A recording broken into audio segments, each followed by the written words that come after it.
now? All right, it is Yes, started. Daniel.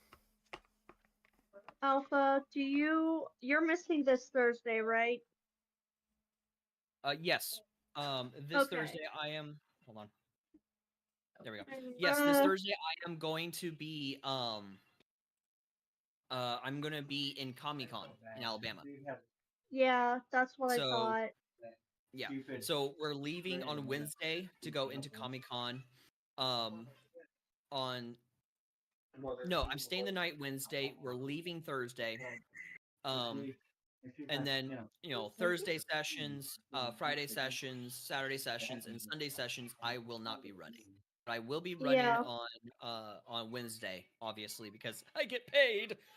Everything else I will not be running. I am hoping to be returning and coming back come Monday. I should be okay to still run on Monday, but I will be making sure to let everyone know. It will just determine Okay. when I get home. Okay, sounds good. I thought so. I just wanted to make sure that I wouldn't be expecting you. Yeah, I will not be running Thursday. I'll be too busy at Comic-Con with my daughter and my family. So, currently we are waiting for Damien. Yep. Zara, if you don't mind, please ping the dumbass so he can join in.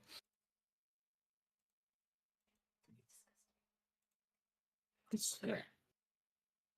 And then we will go ahead and start it. Oh, I gotta get my music! Right. Oh, Alpha, do you want to know what game I've been playing the shit out of? Whack-a-mole? No, White Day. What? White Day. White Day? Yes, an elaborate name school. It's a Gotcha. horror game. It's a horror Oh, game, oh, and you get okay. chased and shit. Okay, I will definitely have to check that out then if it's a horror game. It's a really good horror game. It's really good. I will say there is a spider in it. Oh, nope, not playing it. It's Does not it have...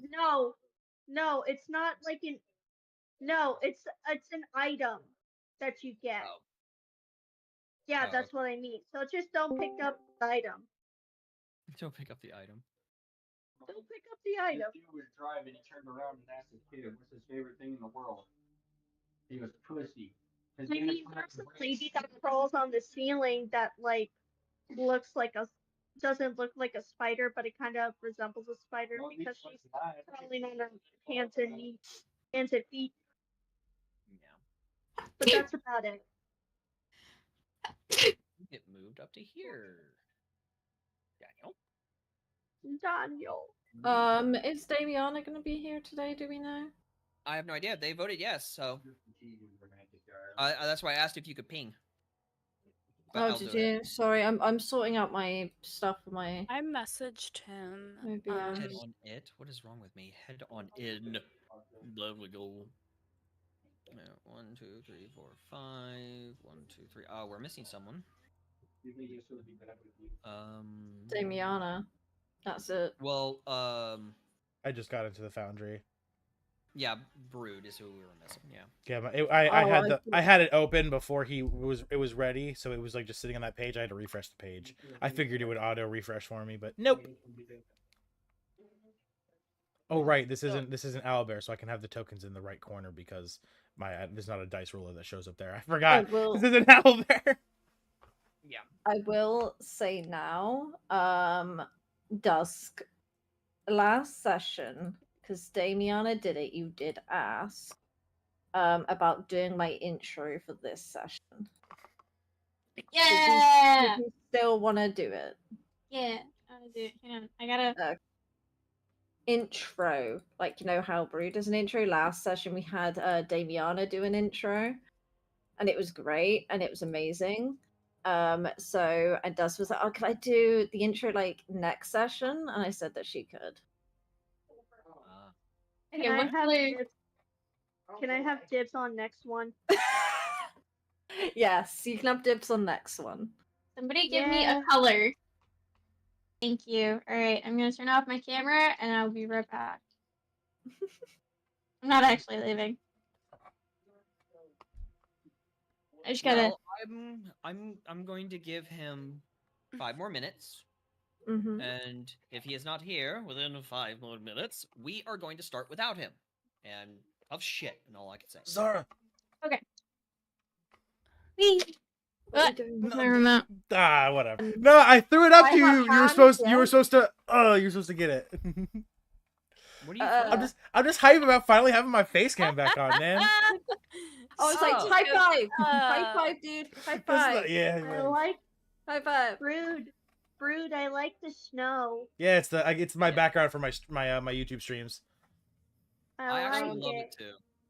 I wish I could have a green screen for me, but if I try, you wish you could have a green screen. Have you seen the shit behind me?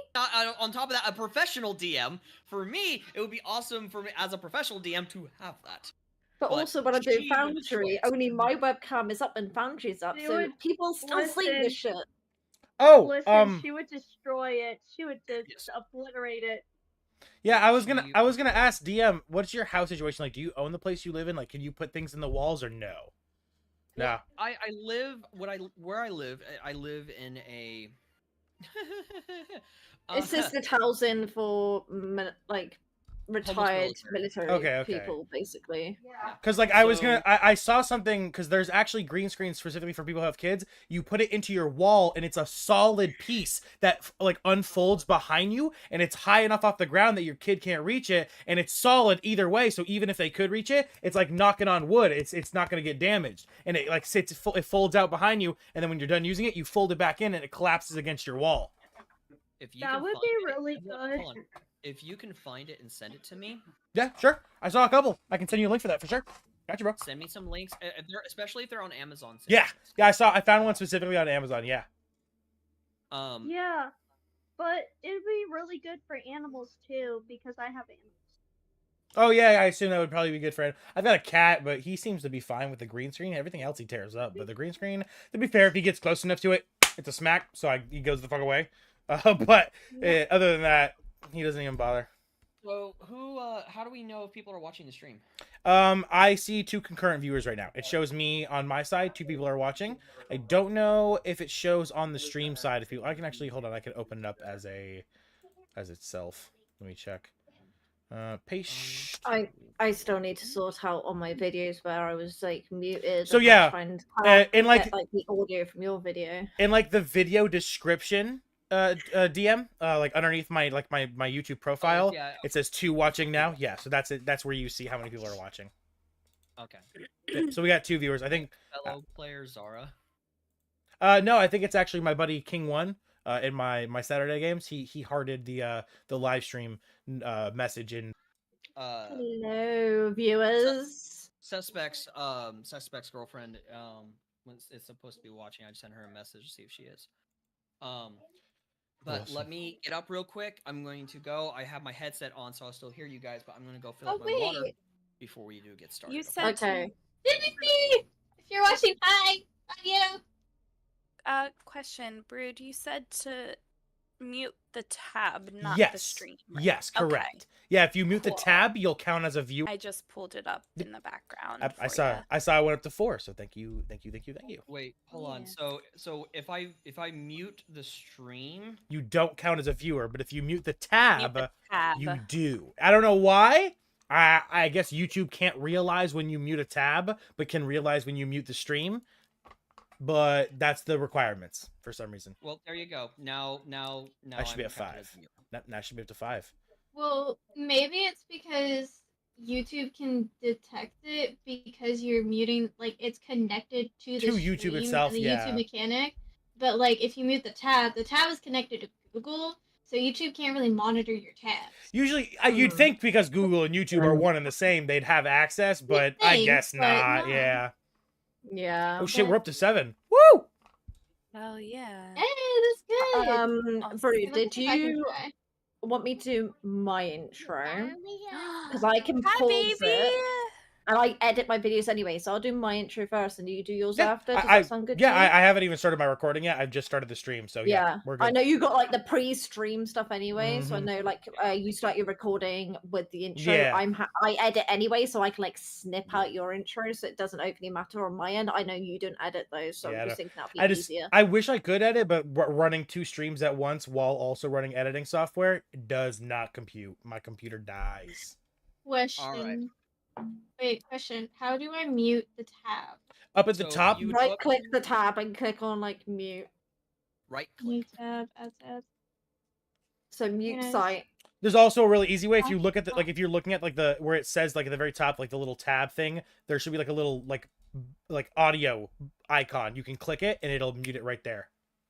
I Okay, didn't realize thank you. that. I got you. Yeah, Really that cool. that's the easiest way to do it. You can just go all the way up to that little icon, click that icon, and you're muted. Alright, sweet. I got it up. Muted. I will say, suspect Venethy is currently not in the stream. She's talking to her boyfriend right now, to suspect. But she's going to let me know when she does hop in the stream Awesome. because Okay. she's been really excited to listen in and watch. Make sure everyone to drop a like on the stream too while you're watching it. Thank you guys. Oh yeah! Drop That a help, like. that helps yeah, me with the give me a algorithm. second. That helps me with the algorithm a lot. It'll get us. It'll get There other you people go. in watching us. Thank you guys. You dropped a like, right, Alright. baby? Okay, and I don't know what's happened with Damiana. Drop We've a still like. had no response, so Close the chat. Yeah. it's gonna be a tough Yeah. shit situation. You're late. You haven't given us a heads up. Yeah. Let's You're just gonna start. miss out. Yeah. Let's just start. Very much so. All right. Okay. So, are you ready to start your I'm recording? good. Yep. Whenever you want me to, Yep, just let me know. And I'll go.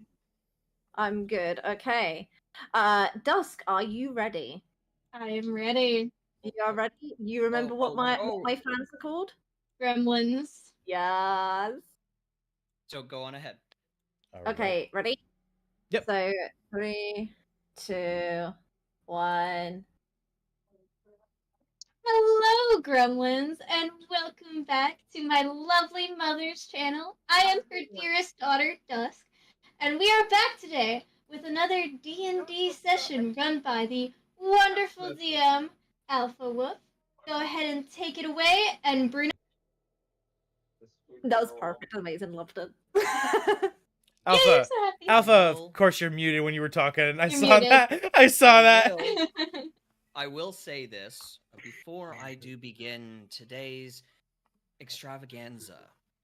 I will allow, due to the fact we also have another streamer here, Brood, if you could be so kindly as to start your recording. Of course. All right, and as always, everyone watching as always, we love to have you here 6 o'clock to 10 o'clock Eastern Standard Time every Monday. If you are interested in my content and the rest of my D&D streams, I also have a Friday, Saturday, and a Sunday session, 4 o'clock, 2 o'clock, and 4 o'clock Eastern Standard Time, respectively. That being the case, I'm going to go ahead and start my recording now, and we'll have a little bit of a chat after the recording ends for all of you live viewers at home that only you guys get to see. So tune in for that, and otherwise, let's go ahead and start in 3, 2. Welcome back, all you beautiful adventurers of the world. Our Monday group has realigned and to fight once again. As always, I am but a player in today's session, so from here, I will let the wonderful Alpha Wolf DM take it. Hello and welcome, everyone, to yet another episode of the Fate of the World. Here we are joined by our ragtag group of misfits. Though, I'm sure as you can see, we are down to players. As I do have a very saddening news. Our wonderful companion, Mona, will no longer be joining us in our videos. Due to the sheer fact of real life situations that have came up. My source of spells! Mona My source of spells! will not be able to join us again. Damiana, however, is a no-show today. So, you know, in the comment section, you know, boo, Get on him. Damiana, boo. Get on that bitch. Everybody boo this man. Boo. we understand here in the group that sometimes life can become very unexpected. Things can happen. So we definitely do not hold in any way, shape, or form any ill will or issues to Damiana. Hopefully, Damiana will be able to show up today. But as of right now, we are going to go ahead and continue in today's session. Alpha, I would like real quick, if you wouldn't mind, I want to remind for both my and for both the Zini's recording, hey, all you beautiful bastards at home, make sure to hit a like, comment, and subscribe to the channel. I keep forgetting to put this early in the video, and apparently, statistically speaking, it makes 90% of you fuckers subscribe more often. I don't know why you need to be told to do it, but you should fucking do it, shouldn't ya? That being said, Alpha, Exactly. take it And from here. on that note, Do it for on my that note, mom. make sure you put hashtag Damiana sucks in the comments or Damiana is late. You know, to really get Let's get on- into this. Let's get that hype train going. Yeah. Hashtag Get Damiana it sucks going, guys. in the chat, We in should the roll the- comments, everything. Hashtag roll the god die. don't tempt me. For the one who constantly For Damiana. For It's like- Damiana. it's so funny that the one person who constantly is like, roll the die on him, he was a minute late, roll the die on him. Now he's not nowhere to be seen. Who's gonna get the god die now? I know, right? Oh, rolled off. God, stop rolling off. Thank you. Never. He dies. He's dead. Yeah, he's gone. I'm placing it with the number up, so I know what the number it is. So if Damian does show up, it's there. Which, by the way, Hey. I'll state this to everyone here. This is a 60-sided D20. This is what I punish players with. For example, in my large human feet, Ligas. Liga. because he decided to fuck around and find out. That's It's just also one of how them. Damiana, who was once Damien, is now Damiana. But He's a as I he-she. do try, yes. So as I do try to keep up with this, I will be requesting for each individual to introduce themselves, as well as their class and race. So we will start with Brood.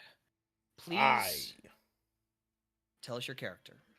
I am Brood Brawn. I am a dwarven dragonborn, also known as a bearded dragonborn. I am a cleric of the forge, and I am a bard of creation. I am about 3 feet tall, a little shorter than your average dwarfs, and I am 300 pounds, so I am a rolling stone of a character. And I will state this to everyone. Brood literally had to beg me to allow him to play this race and this character due to the fact that in my world there are no dragons. Indeed. Shocking, because the game is called Dungeons and Dragons, but in my world there's no dragons, so haha. So you Right. broke the game. And he's been very So giving. So You broke next, the game. we will introduce Daniel. Daniel, please introduce your character, race, and class. Okay, so Daniel Vance is a abyssal demon.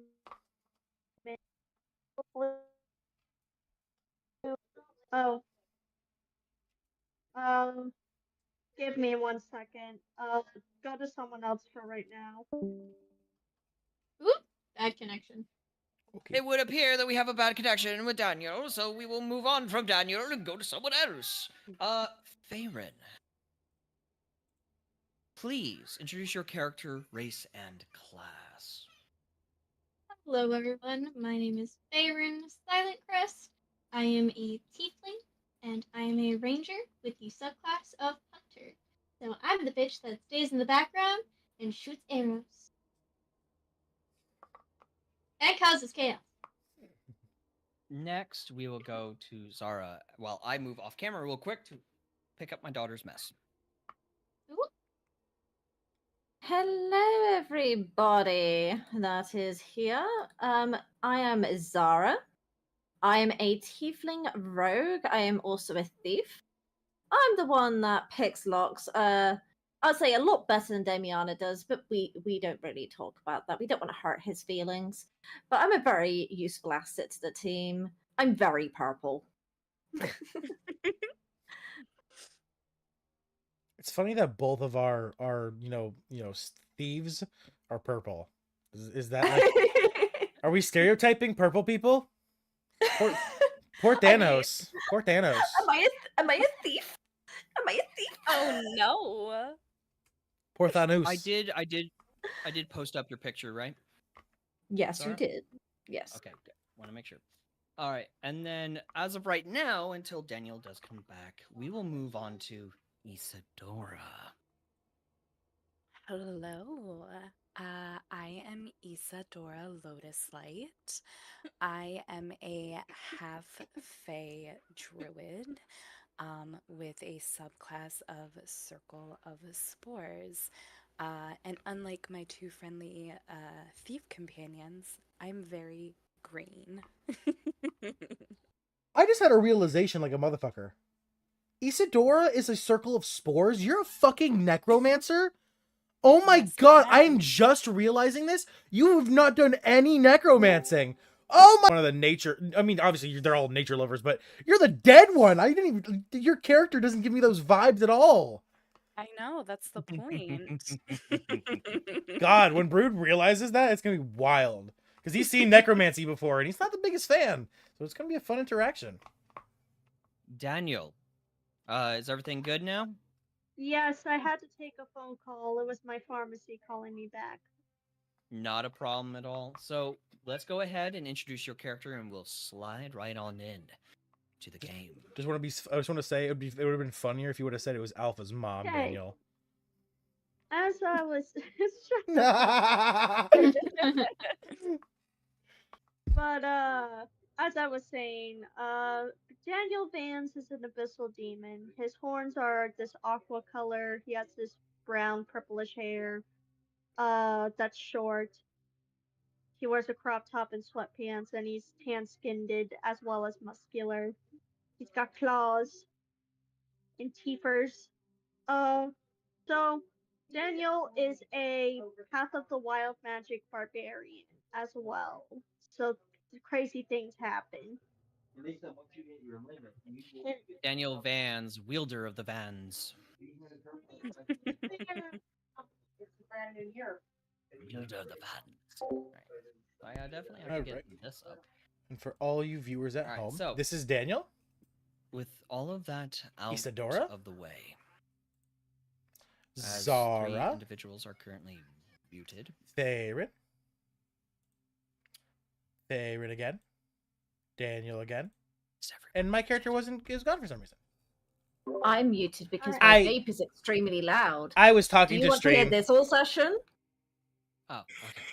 I have no idea. I had no idea what was going on. I went to pull something up on my screen, look over. 3 of you are muted, and it's I was talking to stream because I was like I didn't show I was showing everyone's face cams as they were doing introductions, and I was just saying the names of the characters as I was clicking through the images for everyone to know. What he told you about me was a lie. No, it's all lies. So, with introductions out of the way, we are gonna finally get started. Last we left off, a ragtag group of adventurers had finally made their way into the tribe of Omega. Upon entering into the tribe, having seen several movements from outside of the wagon, within the forested area, our ragtag group of adventurers had approached the tribe of Omega, meeting a by the name of, what was her name? ZARA. The woman they met outside? The woman that they met? Her name? You've already forgot it? When she was as pretty as she was, her name was Fern. Thank you. You are also referring to someone who has a brain damage disability from the military called acute memory loss. Stop Stop making fun of Adam Sandler's girlfriend. It was there that Hrothgar made his way into the tribe while everyone else was sitting outside talking.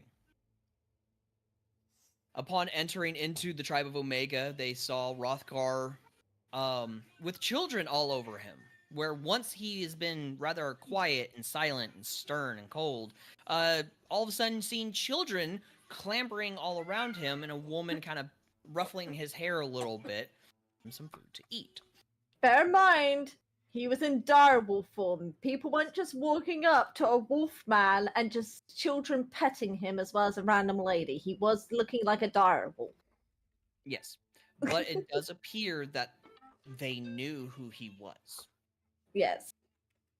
The group of adventurers, with Damiana going invisible, had made their way up to the Jarl's tent to speak with Jarl Muldrik. Upon entering in, the group of adventurers had a bit of conversing with Jarl Muldrik as he grabs his, yes, large, with a reach capability, great axe. This is a homebrewed item. Many things in my world are homebrewed. Please do not hate me in the comments. Everything was going rather smoothly, in a sense, somewhat, up until Damiana and Faerun had noticed off to the right, within this very open tent, off to the right, they had seen a closed curtain separating what looks to be a room that they were unsure of what was in there. Damiana, playing tiptoe with the curtain, I went in, I went out, I went in, I went out. Unsure of what the fuck he wants to do. Shit, I'm gonna look in.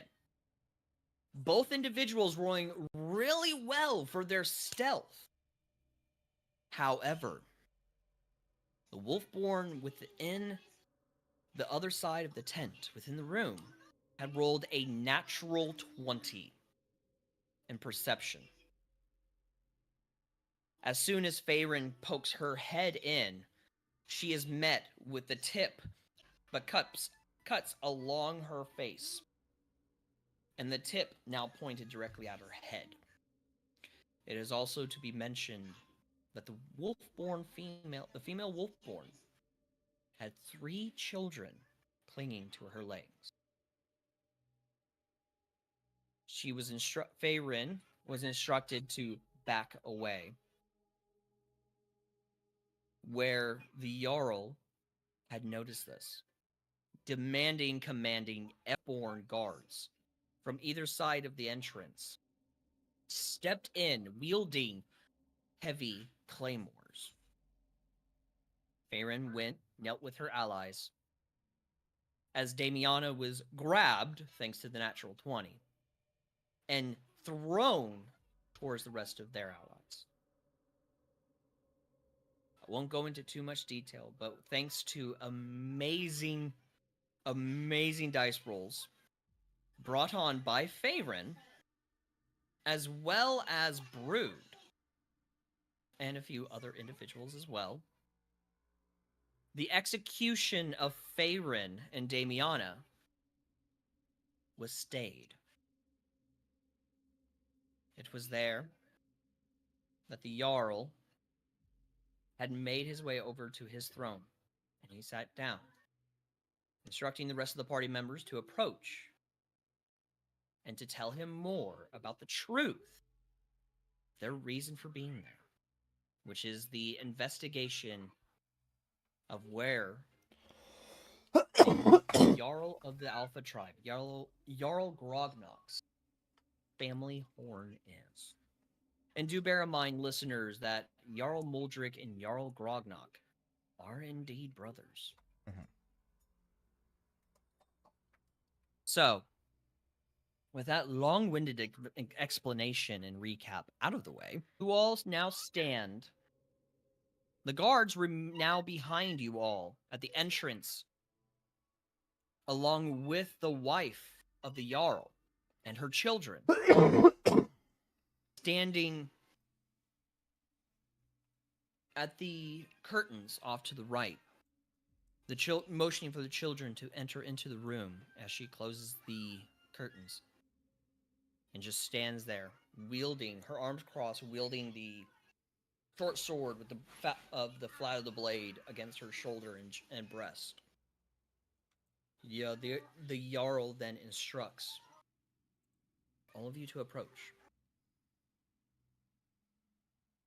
waiting to hear from any one of you on a much more open explanation of your dealings and what you are here for, whatever questions you have. Who would like to go first? I mean, it feels fitting that maybe Brood. Oh, I see someone's hand. Yep.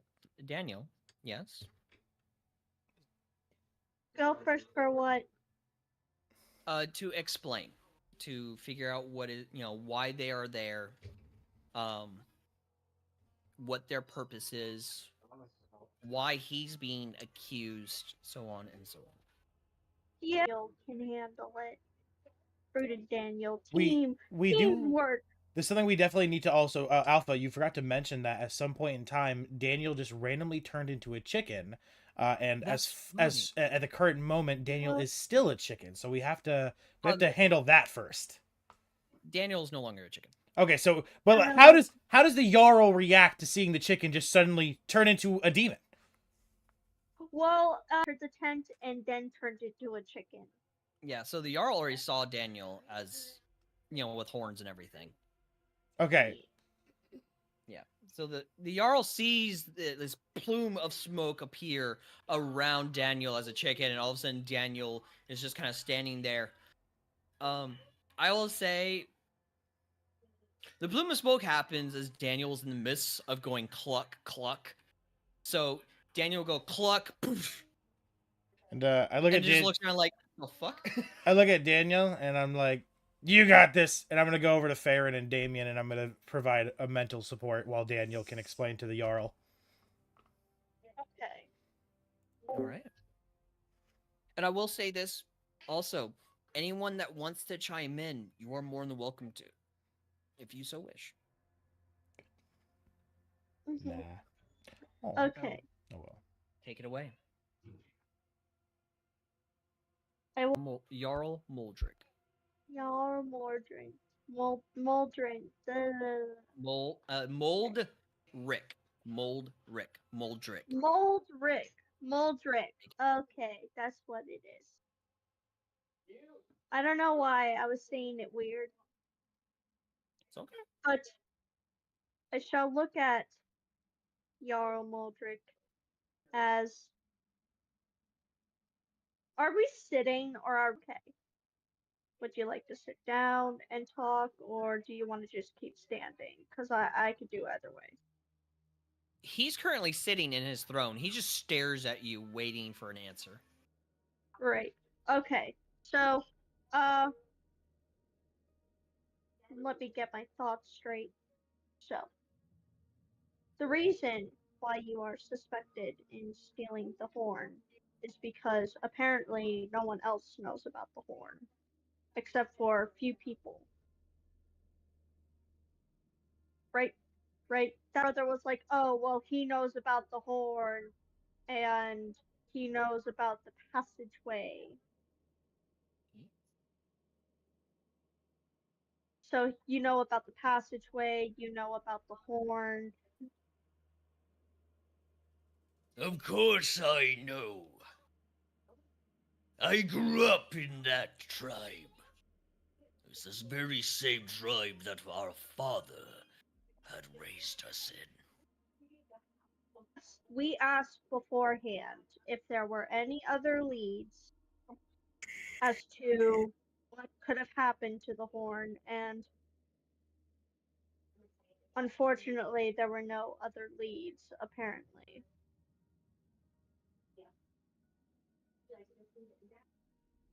So according to you, let me get this straight. According to you, there is no other suspects. Other than Seriously. myself. See, when you do that voice, it fucking scares the shit out of me, and I don't know what to do. Zara's gonna jump in, and she's gonna look at Jarl Maldrick and say, "We mean no offense to you at all, but it seems only not very many people knew about the horn. So you being of a different tribe as to your brother is, and knowing of the horn, we didn't know if maybe there may have been some bad blood between you both, and that may have been why, or a reason that you could have taken it like a form of motive. It was no offense to you, but just following up every avenue that we can find." Yes. Brood, you raised your hand? Yeah, I got out of character question. From my memory, I thought the horn was well known, just its location and the tunnel was hidden. As far as I remember, I thought the horn was like it's like a trophy to them, and everyone knew about it. So it's not like it's a hush hush thing. It's only specifically the tunnel that nobody knew about. Or am I wrong, DM? No, Yeah.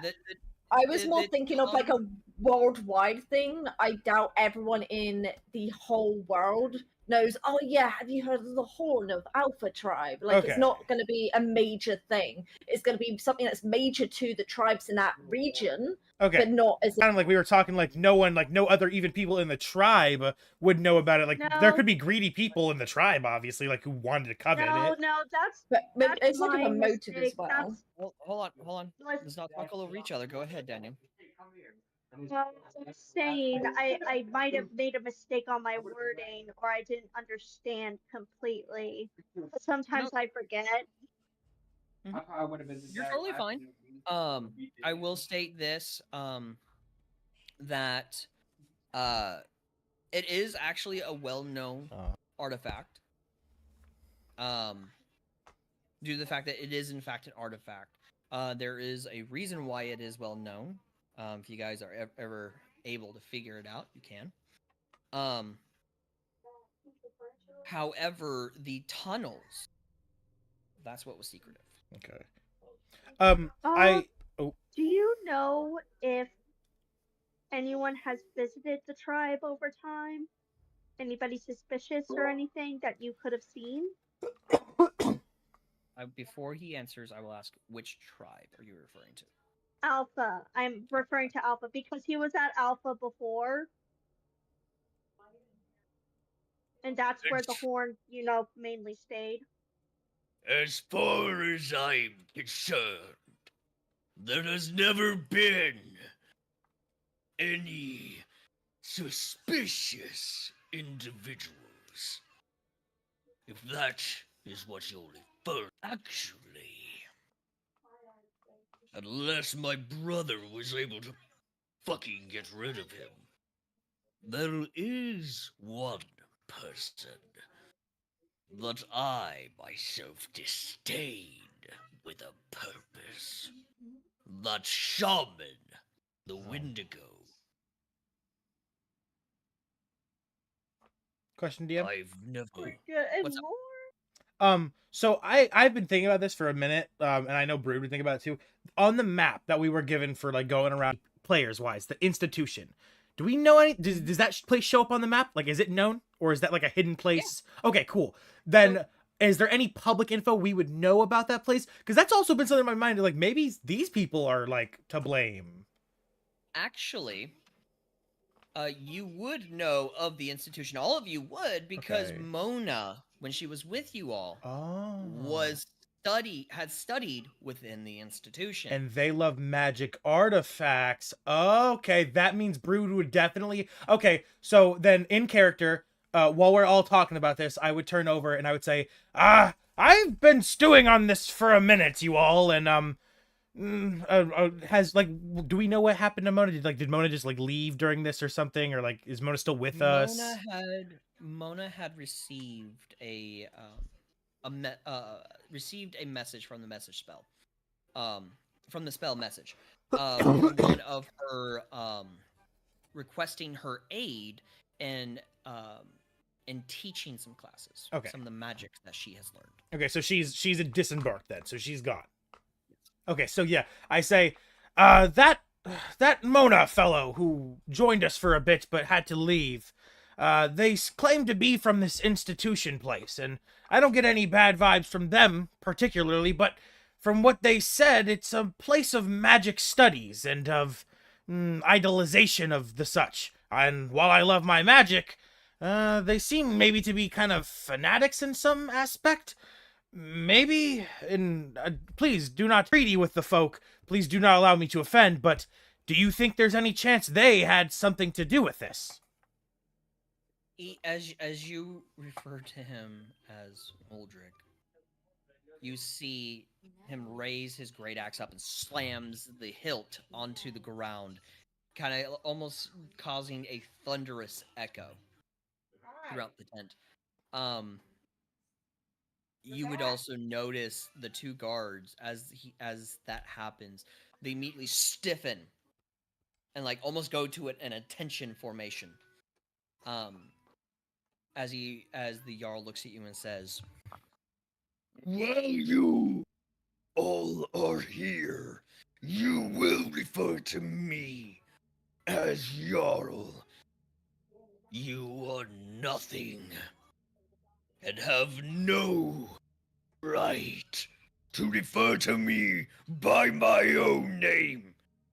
Is that clear?" As he so scary. as he slams the sword down, it triggers Brood being a soldier himself, and Brood, along with the wolves, does the same thing, stiffens to the saluting stance, ready at attention, and says, "Aye, Captain. Sorry, Captain. I mean, Jarl. Sorry, Jarl." Kind of showing his military background a bit, like his fear of his past captain, someone who resides in his memory quite often. And he says, "I'm very sorry. That is my disrespect. Jarl, do you think there is anyone suspicious or anything suspicious about the institution? Maybe they had something to do with this incident." As far as I'm concerned, the institution is not to blame for something like this.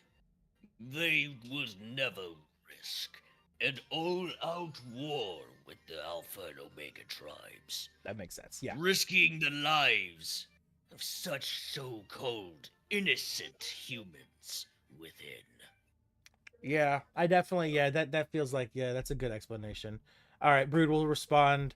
"Aye, there's one other person that has dwelled on my mind. You spoke of the Wendigo, but the Jarl of the Alpha tribe, his son, has come with us. He is outside, apparently with some elven woman he knows. He strikes me as a bit suspicious, though I have no..."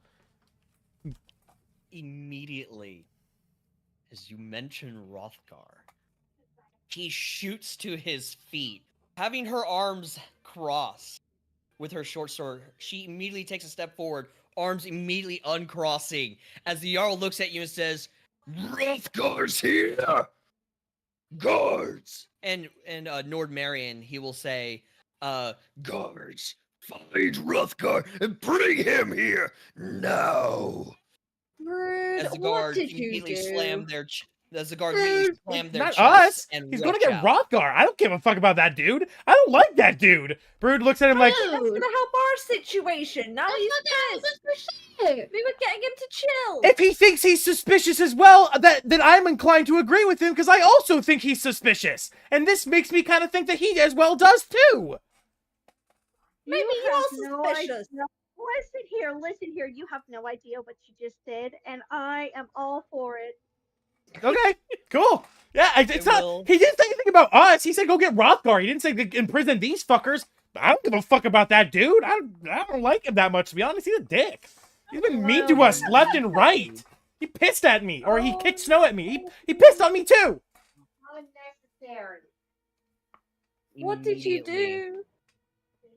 Not necessary. Just about at as all. soon as the Wolfborn guards leave, they return Rothgar now fully in his humanoid form. They push Rothgar into the tent. As he turns and kind of snarls at them while they brandish their claymores. They both grab him one on each side of the back of his neck by the scruff of his neck. No. And the tuft of his hair as they rush him to the Jarl and slamming him down onto the ground onto his knees. For the folks at home, Ruh-roh, Raggy. No. I will state this.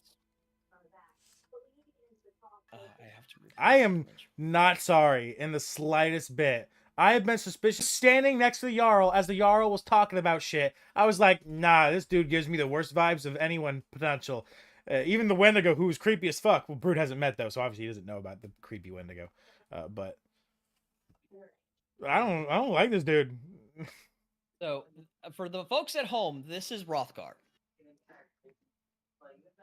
This is what Rothgar looks like. And Brood is trying to get him killed. No, I am not trying to get him killed. Also, if he gets killed this easily, the Jarl was a fucking idiot for sending him with us. That's not on us. If this is that easy for him getting killed, he shouldn't have been here. Not my fault. Not my fault. Dumb Jarl. Listen, okay, listen, we don't touch my fucking puppy, okay? We don't do that. I am willing to go to war for Rothgar. I am not. Exactly. He has pissed on me and kicked snow at me twice. I'm good. Exactly. Let him die. You deserved it. Yes, he did. Maybe be a little nicer to him. He didn't. never pissed on he you. didn't directly piss on me, but he pissed near me, He and pissed in your direction. and it splashed on me. He didn't piss on me, but it still splashed on me, and I'm still mad about it. Okay. So yes, this is people can send in the comments and everything of how adorably and hot he looks. Adorable? He doesn't look adorable. He looks sexy and like he'd dom me in 2 seconds. Look at that 6-pack right there, bro. I can Now promise see you. that shit? I can promise you, a guy like that, the only thing he's doming is a creatine bottle and sweaty other dudes at the gym. Just anyone with a body like that. I said the 6-pack. What you were describing. Does Wolfguard do CrossFit with the other wolves? Unrealistic male body standards. No, he usually works out alone in the forest. Sad boy hours. Sad boy hours. I'd Damn. work out with him alone in the forest. Oh my god, I'm done. you? And I'm so sorry. I cannot sleep. Sorry. I cannot dream tonight. And let's just add on to that hashtag Brood fucked up. I don't care. It is now emo hours for Rothgar. Alright, so as Rothgar kind of pushes himself up, still on his knees, he looks up at the Jarl. His uncle. You all hear from him as he says, which I think this is the first time you guys hear from him. As he says, "Hello, uncle." At this point in time, you're all holding his great axe. And kind of lifts it up, lets go, and then grabs it again as it begins to fall. Grabs Rothgar by his throat, slowly lifting him to his feet. Rothgar doesn't seem to fight, shows no aggression.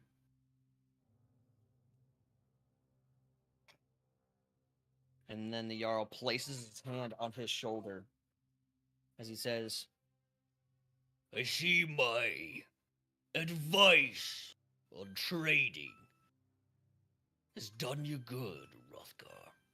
Oh, thank God. I okay, knew he's it. not gonna die. I knew it. There's no way he would send his son if he died that easy. See, guys, there's nothing to... So he's not even... Okay. Shut up! You endangered my fucking puppy! I don't want to hear it from you, 4-foot motherfucker! I didn't say... Hey, I'm 3 foot. Thank you for the 4 extra foot. But... 3-foot motherfucker! Nobody gives a shit! You're a tiny ass insecure Hey, bitch. Just because this... Hey, Listen! Moldrick's got a 6-pack and I ain't shitting on that. I know, so don't shit on his 6-pack.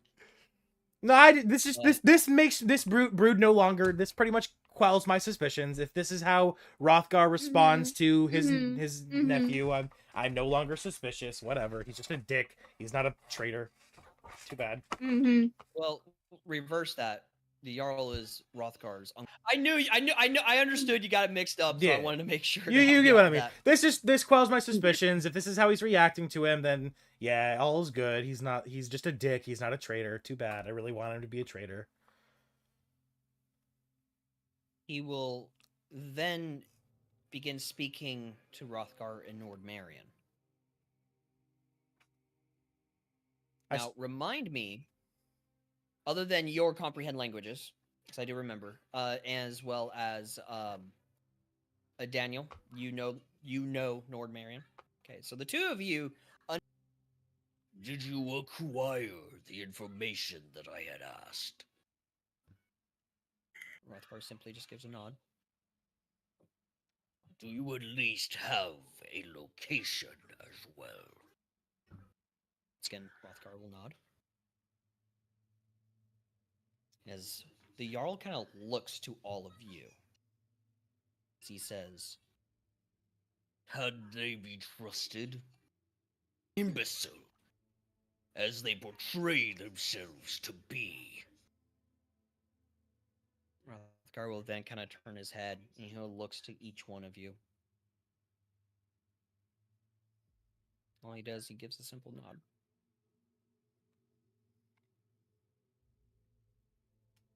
The Jarl will give a nod and kind of motion for him to go hug his aunt. As Rothgar will walk away, make his way over to the Jarl's wife.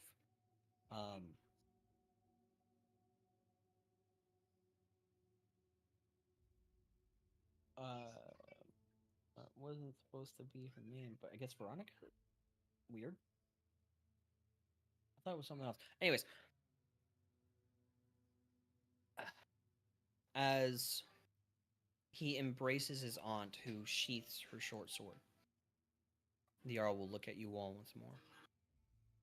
If there's anyone that I myself suspect, it would be the Wendigos. I fear that my brother has a, shall we say, spy within his tribe. Deep within the mountains, there is a pack of Wendigos. My suspicion is that the Wendigos are what stole the horn. Tell me something, ingrates. What do any of you know of Wendigos? Can I make a history check because of my background being the haunted one? Yes, you most certainly can, and I will allow, because of that background, an advantage. I think the most Brood would know is superficial tales. Is it Wendigos the same creatures that cannibalize their race within certain areas, become cursed? I don't know shit. Is that Yes. That was a very low roll. That's like the common folklore for it. So yeah, that's all I would know then. Yeah. So I would just say, they are creatures who have cannibalized within realms of very bad spirits. I don't know much, but I know they are cursed individuals. Correct? Before he does answer, Daniel, I will ask, do you wish to use an inspiration? Yesterday. Yeah, I'll use inspiration. Okay. So yeah. There we go. Yeah, that's better. That's better than before.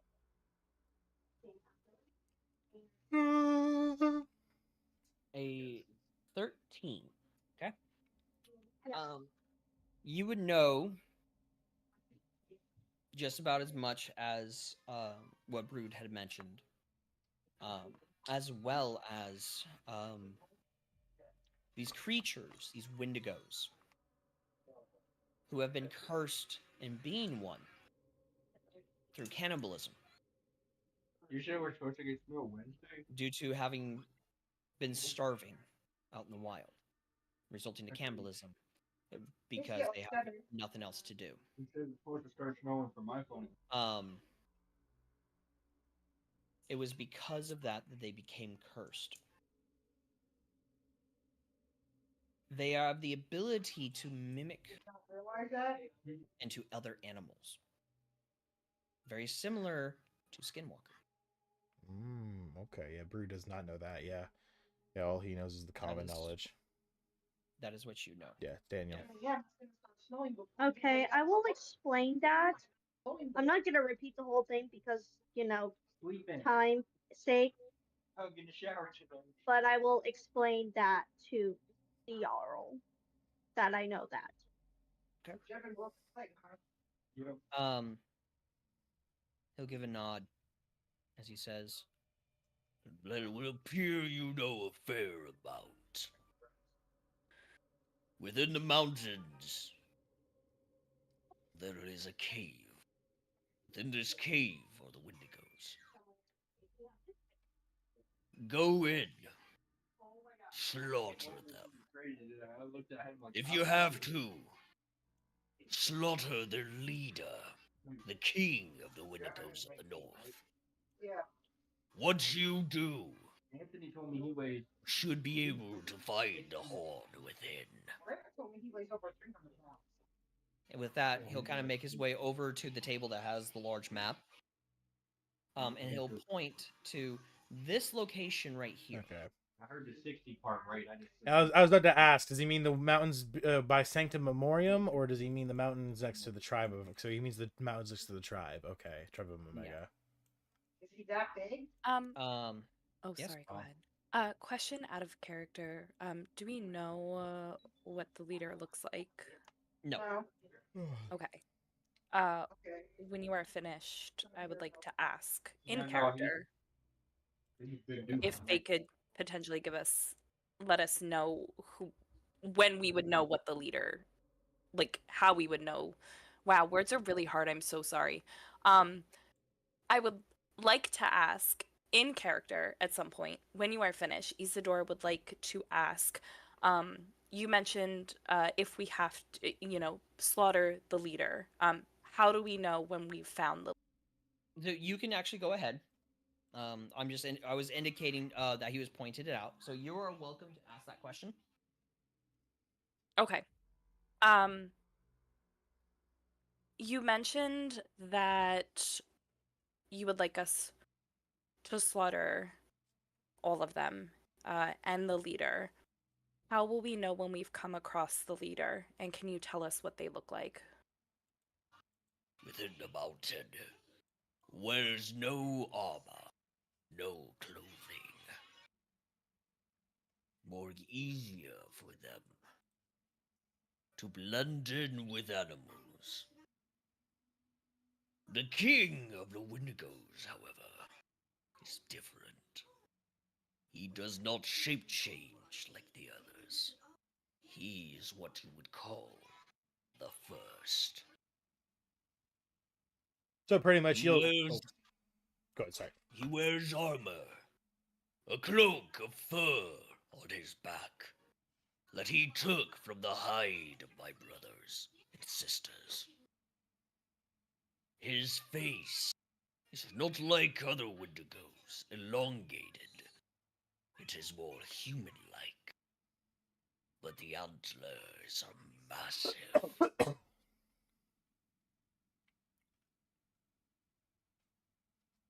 He does brandish and wield a rusted sword, but do not underestimate. Brood, you were going to say something? Yeah, I was just gonna say basically it's when you see him, you'll know him. Yeah. Yeah, it's a oh yeah, he gonna look different than the rest situation. He gonna look a little different. He gonna look a little different there, yeah, because Bobby old boy, buddy boy. Woo-wee. Well, Yeah, go. look a little weird. You gotta Look a look. little funky. Oh my god, you gotta look a little weird. Yeah, you. Fuck it, I'm gonna die. I would like to, real quick, out of character, DM, I hope that you don't mind if this is okay. I should have asked before I did it. I mind. did just take notes and put them. Is that okay? If you can, put them in the notes, in the notes channel. Got it. Yes. Wait, what? I'm just reading these notes. Hold on. Brood has the most Zara, what does that mean? What? Hold up. I'm just now checking this out. What does that mean? Brood's not suicidal? Wait, what are you talking about? Wait. So what it was is I put, I think, last session, cause I need to reread it. So just give me a second. This is from this is from January. What the fuck is this? All right. We'll get back. That was when you were sitting there slamming your head into the bar. Oh yes, repeatedly. I remember that. yes. When I was getting frustrated with Damiana because I had enough. Yeah, okay. so I gave everyone like awards for that week. Gotcha. So I gave Alpha like most patient DM. Yeah. Okay. I gave Damian obviously the most horny player. Isadora was big brain. Yeah. Bayron was most needs an AA meeting because that session she was like, I need a drink because of like how it was going. Yeah. Brood has the most self-injury, and I just put me down as like the crazy player because I was like, I don't know what word to give myself. I'll just do that. So, but it was a really it's one of those things without context. It's very confusing. Yeah. But on the day of the session, it made sense. I read that. I'm like, did Brood like nat 1 3 times, smacking himself in the face with his weapon or something? I can't remember that happening. Okay. And I thought Alpha was the one with memory loss. That tracks. No, I try to forget Damiana being annoying. That's all. So. All right. Sorry about that. There are no other further questions. Let's go. As I would kindly like for all of you to get on with the time to gather your things. Perhaps have a drink. There is a tent outside. Wait, did someone say alcohol? Drink? Zara's running. She hears alcohol tent. She's out. Get out. Sir Jarl, still standing at salute. Do you happen to have maybe a weapon shop, army, maybe a blacksmith's tent that I could? I'm actually a forge master myself. If there's any chance I could maybe tune my weapons, or anyone I could talk to about maybe buying fresh weapons, we would help greatly with the slaughter. All he does is give you a glare. Oh. All right, I'll leave. Okay. And then I'm gonna. You guys make your way out. I'm gonna find. Do I see that elven lady? She wasn't too far from the tent we came into. I remember. Elven lady? Fern. Yes. Fern. Fernie. I'll say at this point in time you don't. No? Damn. Is there anyone else that looks friendly that I could maybe ask the question I wanted to ask the Jarl instead? Shops or a blacksmithing tent or anything like that I could either tune my weapons or buy new ones. You can kind of ask a few of the Wolfborns out there, but they will say no. No, Right. For you I would state the reason why it is because you don't hold a lot of pull, lack of a better word and better term, within this tribe. They are very weary of you. Okay. Okay. I would say, is there any way I could, if there is a blacksmithing, I feel like if there's a blacksmithing tent, I would at least be able to find it. Because, I mean, I feel like blacksmith, I might be able to prove my skill at least to earn the right to use the tent. Maybe not have to buy new weapons, but at least to just fuck around with my own shit. But otherwise, then yeah, I'll just give up and I'll go chill, wait for the rest of the group. Okay. So Zara, you are making your way into the tavern. There is a a thin wolfborn in there, kind of wiping down a thick metallic tankard. Stern glare. But he will ask, what is it that you want?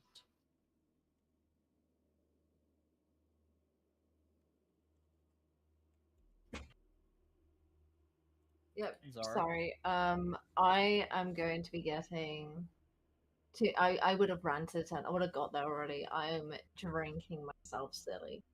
Yeah. So that's what I mean. What do you want to drink? Anything on off.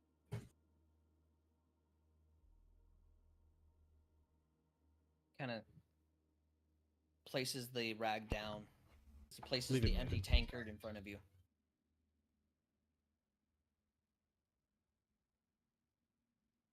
Just give me the strongest fucking shit you have, for fuck's sake. He'll kind of reach. Isadora. Oh, sorry. He'll kind of reach over the tankard and snap his fingers, as from the bottom towards the top, you'll see this dark brown liquid beginning to rise up within the large tankard. I will down that liquid. Okay. Make me a con save.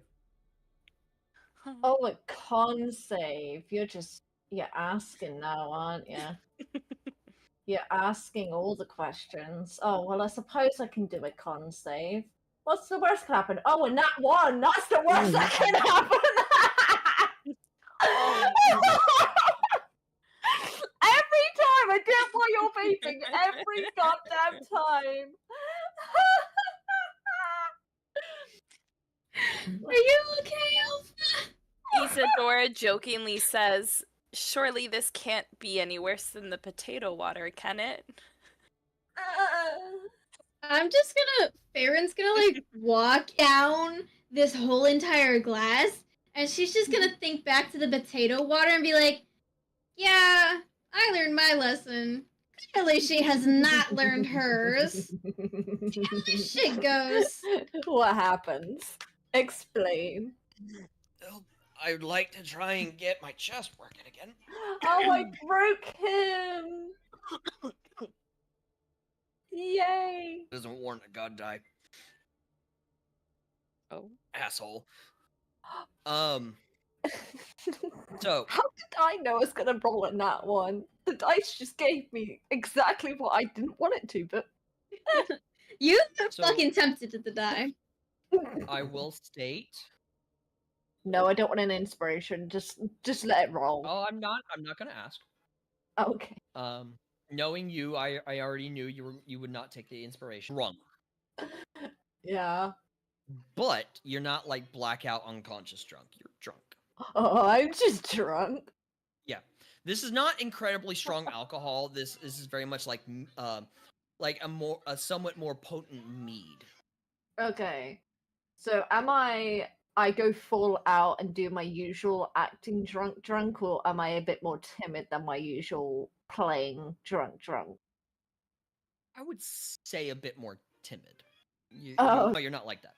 Nah, I'm just chill, man. I'm just chill. So, dude. Farron? Who stole a horn? Oh my god. Huh?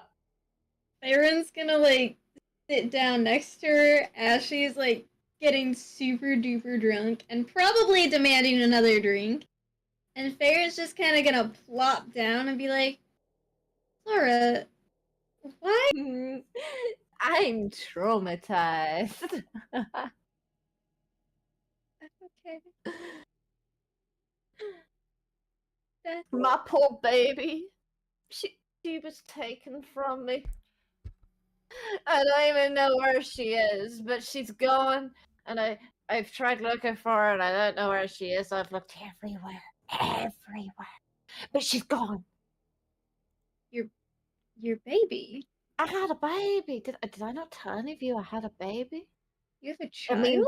I mean, it didn't come from good circumstances. I was very young. Very, very young. And my family deemed it just bad and shameful to them for me to have a baby so young. So they pretty much just took her from me from the moment that she was born.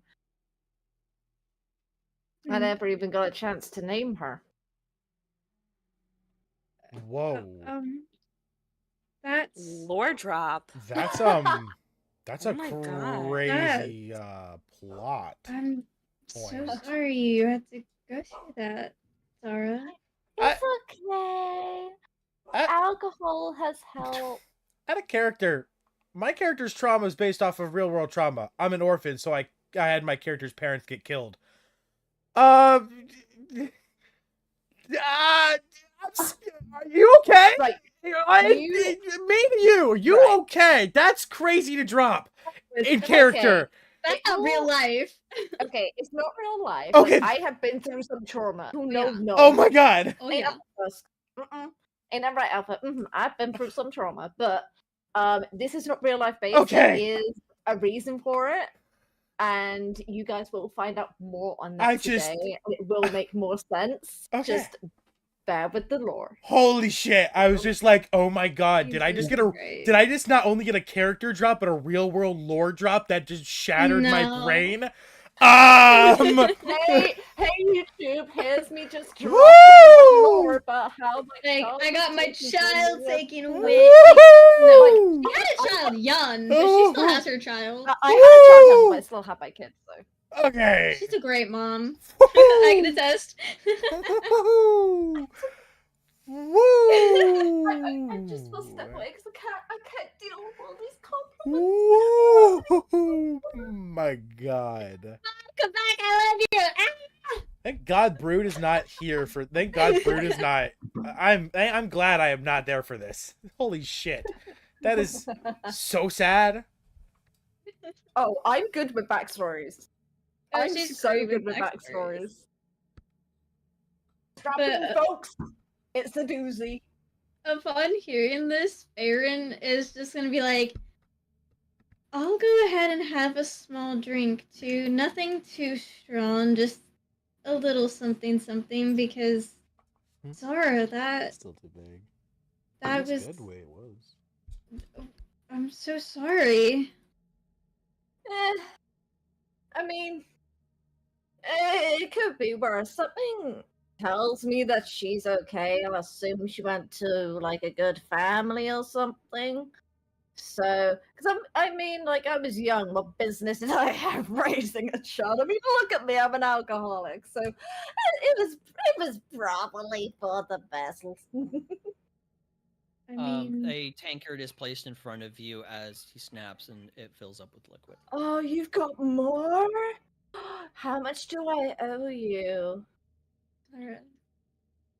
Okay, I drink. It fills up again. Oh my goodness. I'm just gonna. Aaron's gonna take light sips, and then she's just gonna.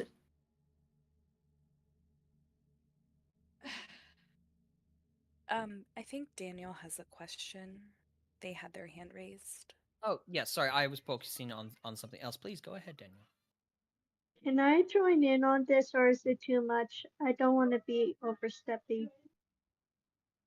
Come, join in on the You trauma can join. train. Yeah. Okay. I will sit next to.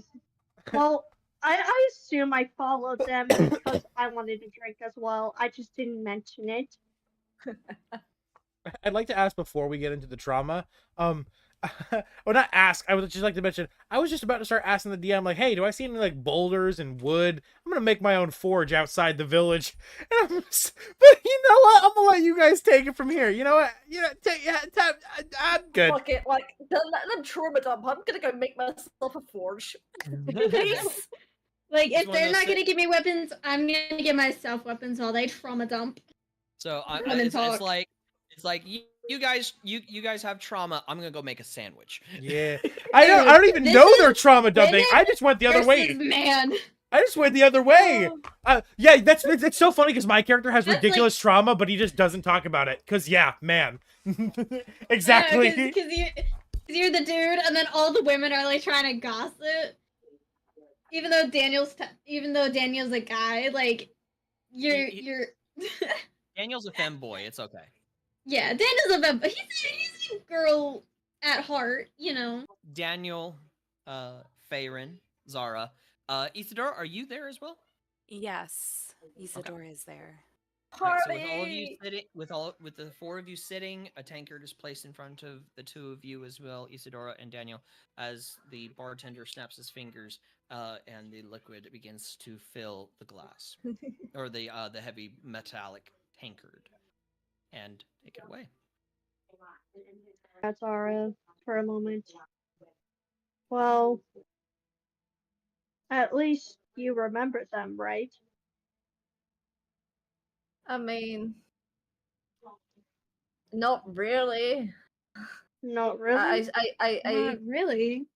The most I remember is the pain and watching my mother carry her out the door.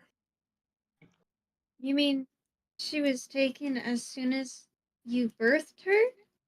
Yeah, they didn't want me to bond with a child that they didn't want me to raise. I guess they were trying to protect me or something along those lines. Do you even know if it was a girl or a guy?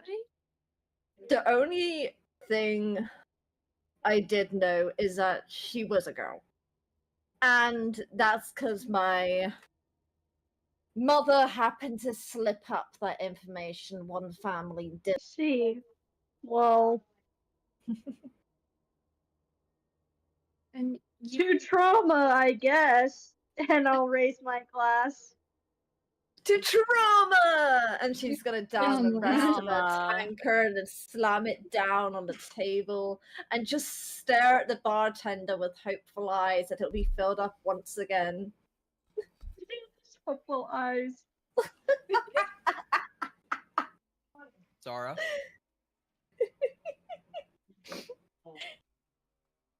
Do I need to do another constitution save? Do no, I you're need? drunk. Oh, I just drunk. Okay.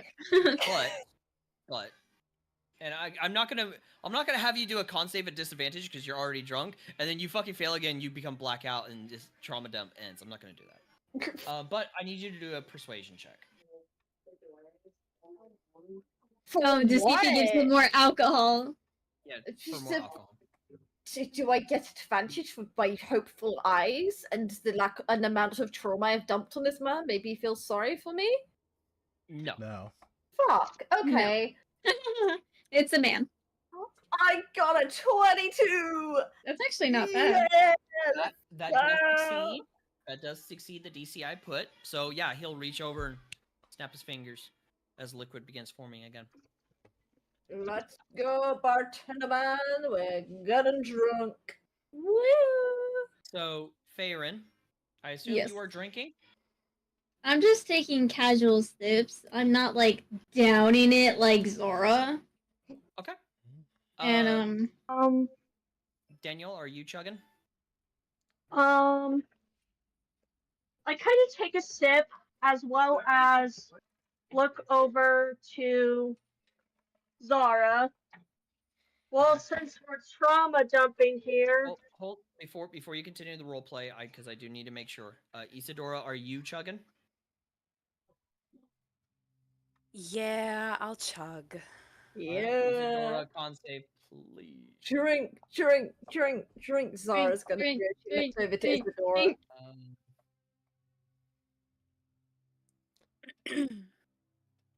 It would be so funny if the reason he's doing these con saves is because if you roll low enough, it turns out there's poison and you just die. Well, no, if that was the case, Zara would be dead right now because Zara rolled a nat 1. Oh, she right. I forgot about that. Mm-hmm. So with your 11, Isidora, you're drunk as well. Okay. Yeah. But Daniel, go ahead and continue. Okay. Since we're trauma dumping here, I guess I should share some of my shit. What do you want to know? Do you want to know what? Anything? What makes you fucked up? What makes me fucked up? Let's see. I think I was abandoned by my parents. I'm not sure. The details are fuzzy. But I was picked up by this woman. This monster hunter. I was just a child. I was just a wee old lad. But she took me in and we raised me to be a monster hunter. I've seen very haunting things. I mean, damn, dude. Like, were your foster parents at least decent people? But she ended up dying years ago. Oh. Was it due to a monster she was hunting? They were hunting? Yeah, it was due to a monster. I'm still hunting that monster. What monster is it, may I ask? I believe I wasn't with, so my infant devil, an archdevil. It was Daniel all along. Oh yeah, I wanted to ask you, does Daniel even know they're a demon, or does Daniel think they're a human? Daniel was explained, like he was explained when he was old enough that he is a demon, and that he will not be likely to be accepted in society. Wait, but you grew up, so you're only half demon then? Because demons don't age. So I'm just trying to understand. So like you're a half demon then, right? Is that I would say half. Yeah, I would say you would be a half demon, so that way you could age and grow. Yeah, that would make sense, because then you could actually be born. Yeah, then because demons aren't born, they're created by the abyss. So if I may, but you age a lot slower than like a normal human, and I figured that. That would prevent you from like dying at like age like 80, 90 years old. Yeah. In human. So you age slower than a human, given your demonic blood, but not as slow as where quote unquote slow as a full-fledged demon would. or like an elf, or Or other slow, dwarves, elves, the other races. Got you. Okay. So maybe he's like. That makes sense. Instead of like 1,000, like I was thinking, because he's not like a demon, maybe he's like 400 something. That's it. So, I wanna. We'll discuss. Still aging works. Still I don't know just, how aging works. it's still. That's something we'll discuss later. Yeah. Sure. Yeah. I just kind of pat my hand on Daniel's back, like very kind of like drunkenly hard. Like just like pat his butt. It's okay, man. We could be fucked up, more, drink more. It does good things. And I will then chug. I need a con save. You chug? Okay, yes, please. And I chug. And while Daniel does that con save, I'm gonna be looking to Faerun and just be like, and you, what makes you fucked up? I know. I want to look at that roll. 16. With a 16, you're. Yeah, I would say you're borderlining drunk right now. But Alright. continue. So when Zara turns to Faerun and is like, "Oh, what makes you fucked up?" Faerun's just gonna set her drink down, go silent, and just kind of stare off for a minute. Take another sip. Well, I kind of understand what Daniel's going through. I was abandoned by my family. I was just a baby. I never even got a chance to meet my family. I was given to a really lovely adopted family. They're but it got to a point where they got so far in debt that they couldn't care for me anymore. And I had to care for them because they were getting older and older. And I got into a really messy situation and practically enslaved myself to a master who was ruthless and made me do awful things to people. They deserved it, don't get me wrong. I don't regret doing any of that, and it helped me with my family. But eventually, in the end, they did end up killing my adopted family. And since then, I had no ties to my home anymore. I had no ties to my master. And that's why I took on the name Silent. My adopted family's name was Crest, so I used to be fair and Crest. But they've been long since silenced, and he disappeared, so I don't quite know where he went, and honestly, I'm just happy that I'm no longer chained to him. If I do encounter him one day, I do wish to kill him, but honestly, I just want to find my real family, my birth family. I want to know why I was abandoned as a baby. Why was and having to fend for myself. I just want to know why. I mean, damn, I thought I'd been through the shit, but fuck.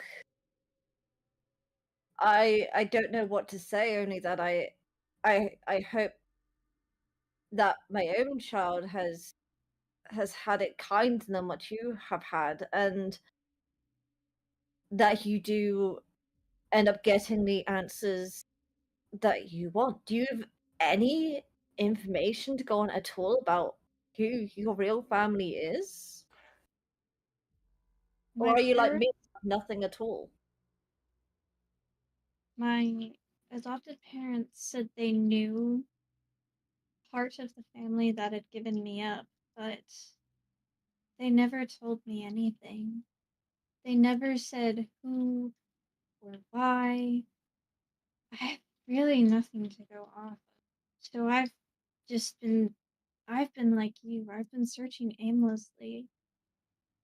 And I just want to know the answer. And I was hoping that with this invitation to join the guild, maybe, just maybe, I could find out something about my family, something about my mom. But I'm not sure if I ever will. And then with that, Farron takes like another sip of her drinking, kind of goes a little bit silent.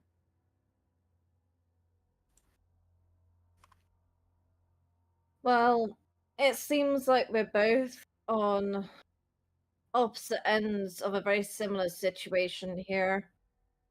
So maybe that could work to help each other out in you finding your birth family and me finding my child. I mean, I've long since given up after getting no information at all, but who knows? Maybe you're right. Maybe being part of this adventurers guild might make me find something out. What the fuck do I know? Well, I at least know that getting drunk and drinking yourself silly isn't going to really help with any kind of searches.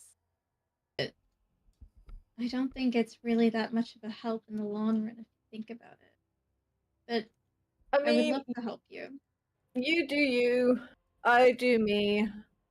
I've long been through it, and I find when I don't have the drink, that's where the darkness comes. and that is not something I am willing to have enter my mind or to even deal with at this very moment. The day that I find her will be the day that I stop the drink. Then I will try my best to help you find her. If you will try your best to help me find my real mom too.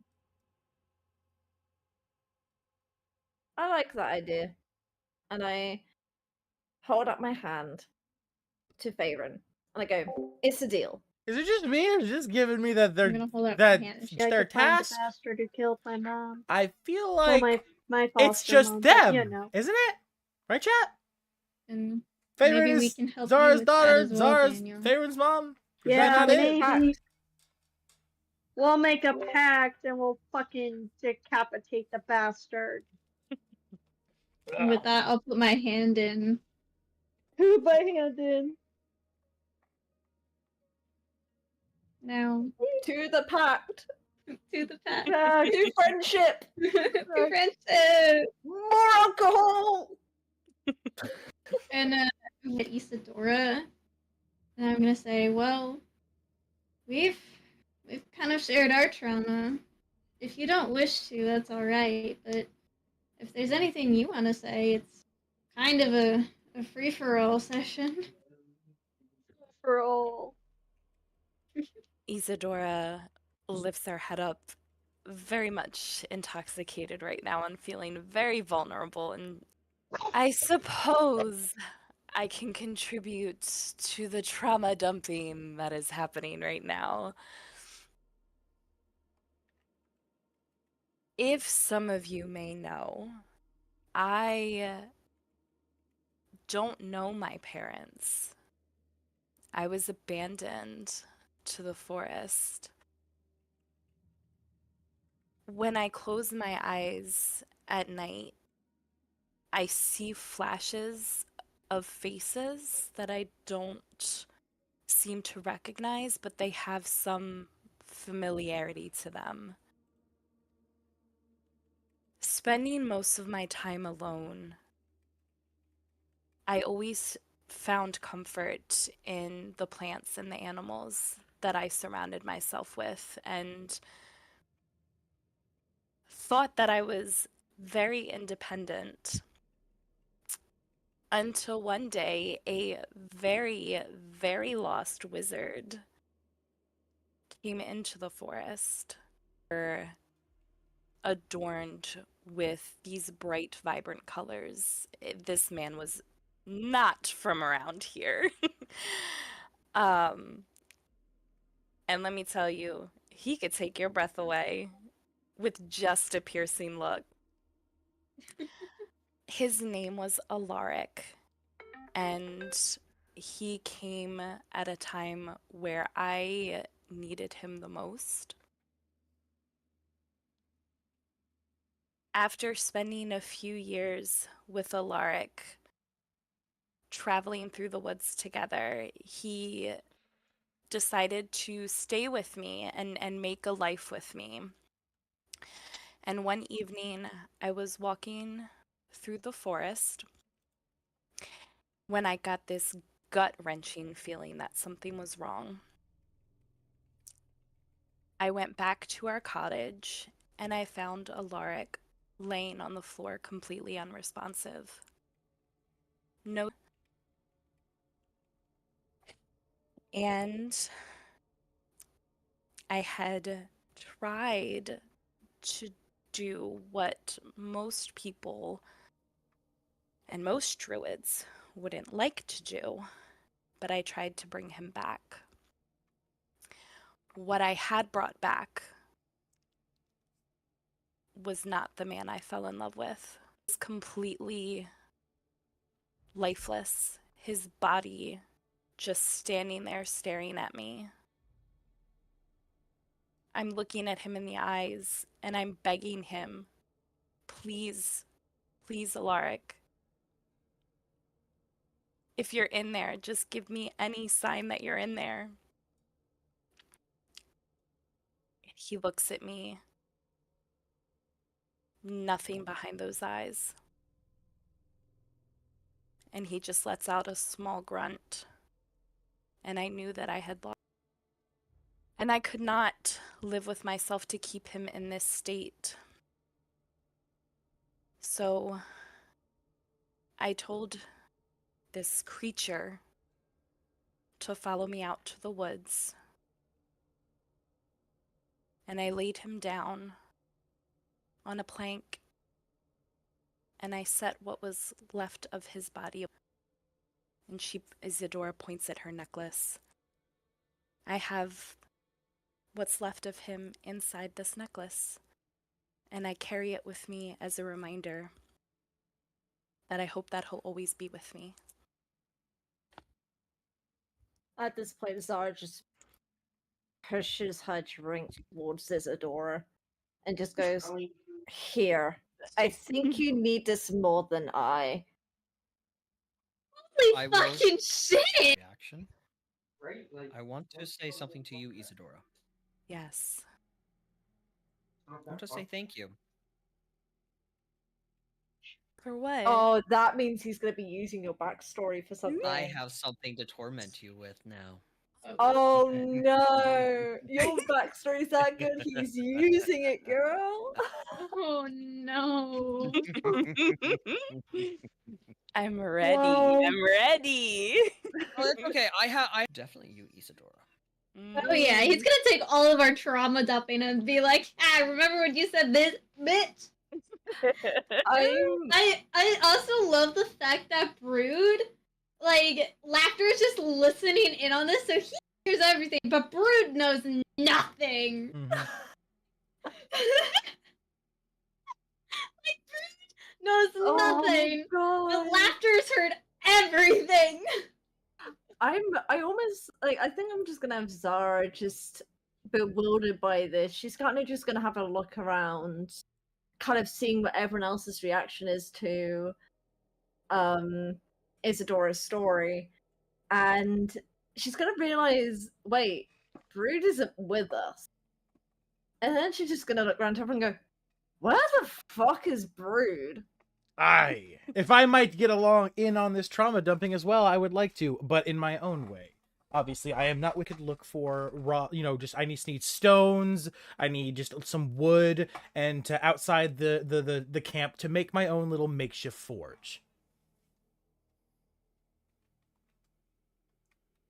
Make for me, please, an investigation. Alrighty, Roo. Hopefully this works. Otherwise, everything I just spent time preparing while... Oh, that's not great. Never mind. Ah, man, I love that I just spent time writing up a whole bunch of shit, and now all of it might be moot. Well, I will ask, do you want to use an inspiration, or do you want to save it? Oh, God. For exposition? Those are going to be used for numbers and for important things. No. No, character backstory. I don't feel like explaining character back. That's whatever. I'll just wait till tell my tale. Okay. So yeah, I don't find shit, and I'm gonna make a tent and go to sleep. Okay. Song that I wrote for another day. I would like to. How far away is Brood? Brood is outside the city. Yeah, I'm outside the camp. I'm in my own little tent.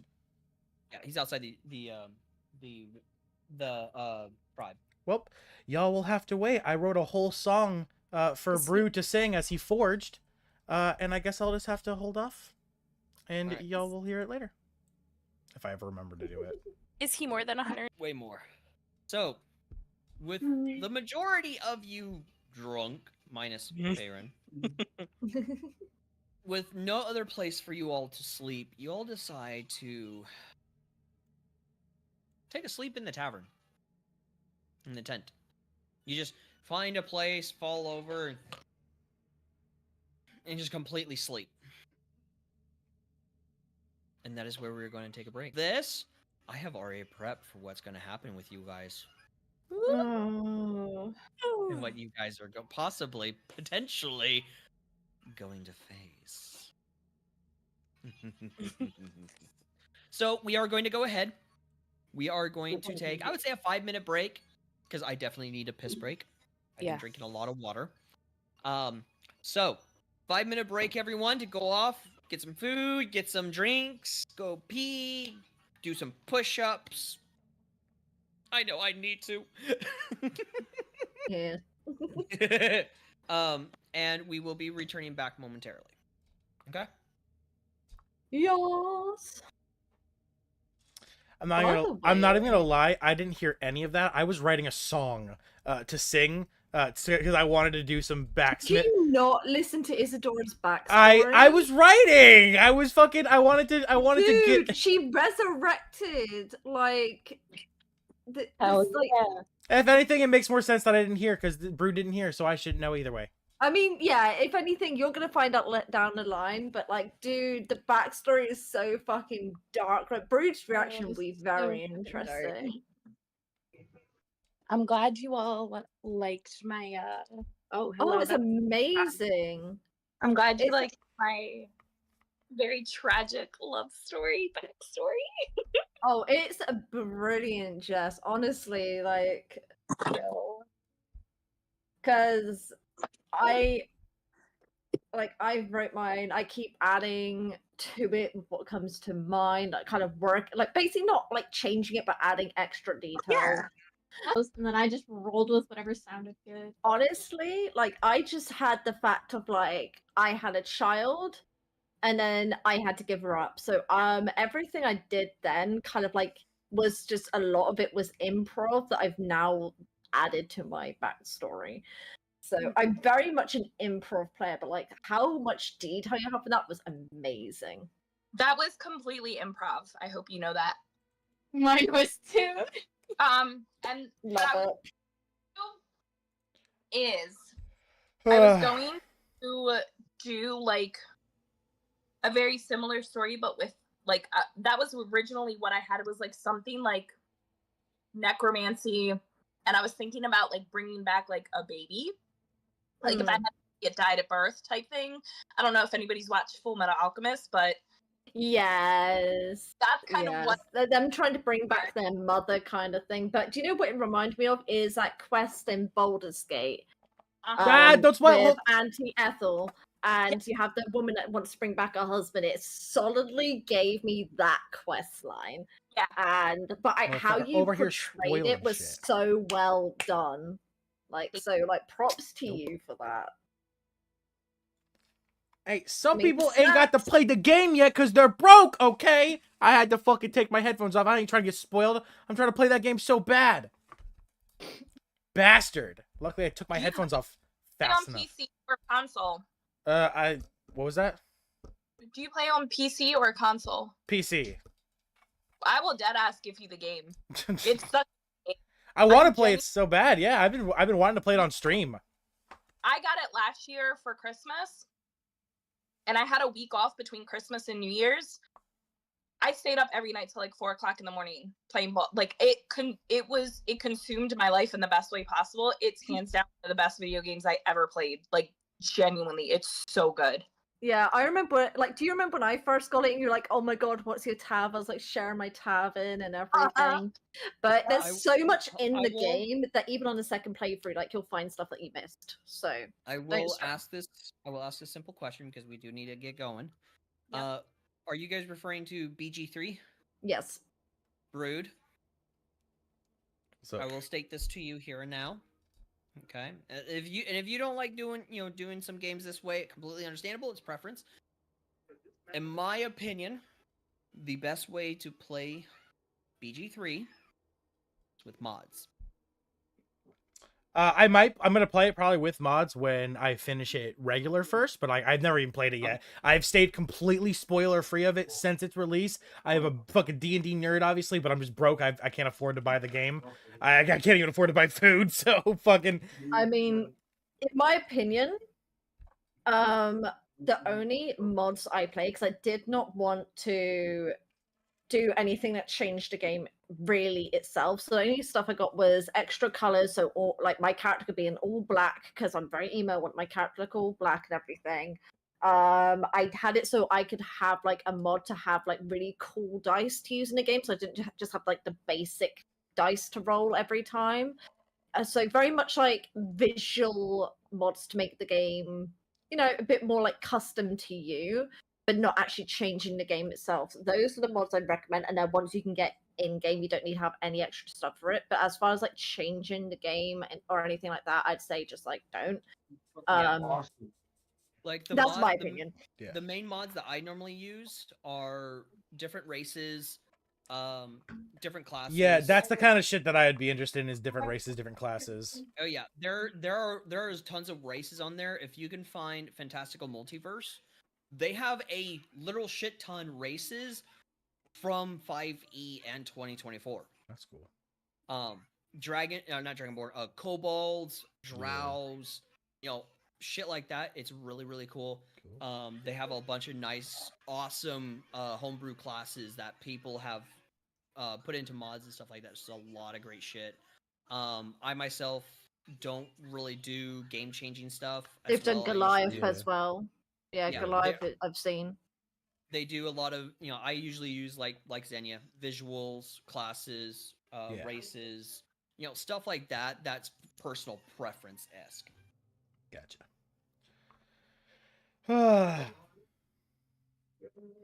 Also, I wrote a whole song and then I fucking deleted the notes page without saving it, so it's all gone. You'll get to it. You'll get to it. No, I deleted it accidentally. I fucking, all the work I was doing while they were doing the Isadora reading their, you know, doing their backstory, I was writing a song, so I wasn't really paying attention. I closed the notes page and I forgot to save it, so it's all gone. Is it regular notes? Hold on. No, regular notes? I use Obsidian Notes. No, it's a special note software I use. Oh, okay. So it has yeah. What I would say would be really funny is like, do you know the song like "Diggy Diggy Hole" that's originally by Yogscast and other, like some people did like a metal version? The song I wrote Pirate Song from South Park, so that's yeah. Okay. So we're gonna That's go ahead, great. get back started. We're a little bit ahead of the 5-minute mark. But that is okay. So as morning comes for all of you, I will say, Daniel, you are not drunk, or you're not hungover. Let me put it that way. You're not hungover. Isadora, you got a mild headache, but you're okay. Zara, with your natural 1, you're hungover as shit. Yeah. And I will say to everyone as well, the reason why none of you, like, if you got more alcohol, you know, your tankard got refilled and everything, the reason why you didn't get blackout drunk is because after that first tankard, the rest, even though it looked like alcohol, was non-alcoholic. Was mine at least alcoholic? More than just the one? Yes, your first tankard was alcoholic. Yeah, but I mean, like, the second, like, because I did ask and I did get that 22 with persuasion, so did I at least get another alcoholic one from that? No. Damn it. No, he does refill your glass, but it's non-alcoholic. I'm just placebo affecting. He meant to trick you into, you know, not drinking any more alcohol because he don't want no crazy blackout shit in his bar. That's so for real though. But as you guys make your way out, Farron, or not Farron, Zara, you have to kind of like shield your eyes from the light because you're really hung the fuck over. But Brood, you would have gotten up pretty fairly early in the morning. Yep. Made your way back into the tribe. I actually, did you go check out the cave that you were instructed? Oh, fuck no. No. What I did do, however, is I went and I fed the horses and I took care of them. You went back into the tribe? No, our horses are not in the tribe. Our horses are outside. Remember, we left them like a little bit of Yes. ways. I'm gonna go take care of them. And actually, I'm not even gonna go back to the tribe. I'm just gonna wait at the horses. I'll assume they know. They'll figure that I'm there. You would see Rothgar. Oh, he's on at the top horses. Of the he's on top of the horses in wolf form. He's Oh, been okay, cool. sleeping. Cool. Yeah, I say good morning to you, Rothgar. Would you like some breakfast? As I offered to cook him breakfast. He doesn't reply. All right. Well, I'm just gonna start roasting some meat over a fire and see if he's interested in it. Okay. You start roasting your meat. Yeah. Hold on. I gotta ask: is the meat sausages? No, it's definitely beef. Brood eats mainly cow. Jesus. Brood makes moaning. Yeah, that's what I almost said there. Yeah, I guess that's no beef. It's beef. Brood Let eats me just primarily add beef. that hashtag to my video. Oh my god! Fuck off. Add that hashtag. Well, are you adding it to his too? Yeah. Was it Brood makes moaning? Yeah, something like Yes. that. Brood makes moan. Makes. Because I almost said Mona's name. I almost said Mike. It just my brain just kept fucking up There we there. go.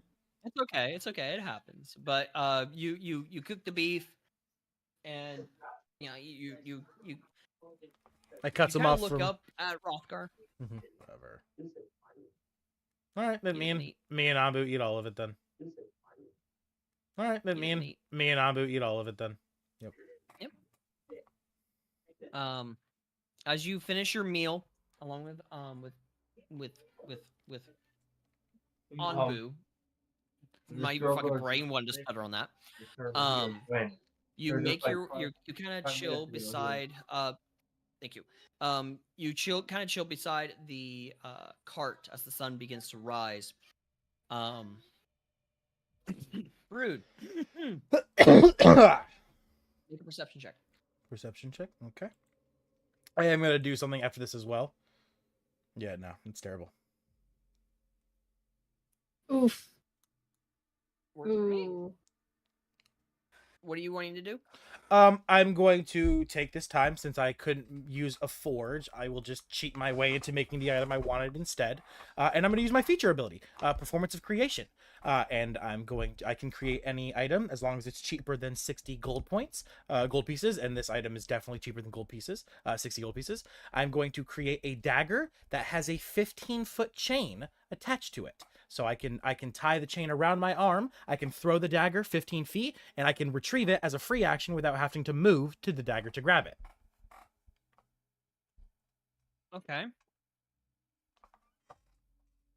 With this, I would say your chain will limit the distance. Oh yes, yeah. I can only throw it 15 feet with like retrieval. If I throw it any farther than 15, I have to let go of the chain and I have to actually go grab it myself. Okay. Yeah, or I can like mage hand grab it. You have to, yeah. The chain only is 15 feet. Yeah. So yeah, it is I'm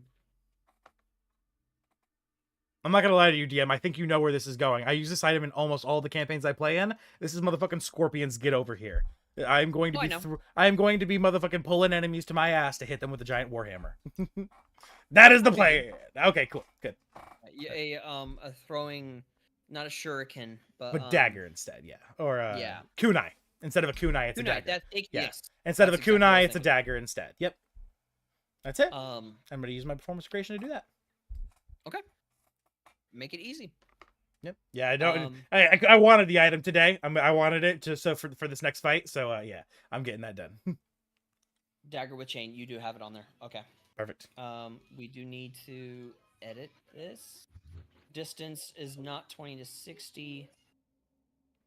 Distance will be 10 feet to long 15. Yeah.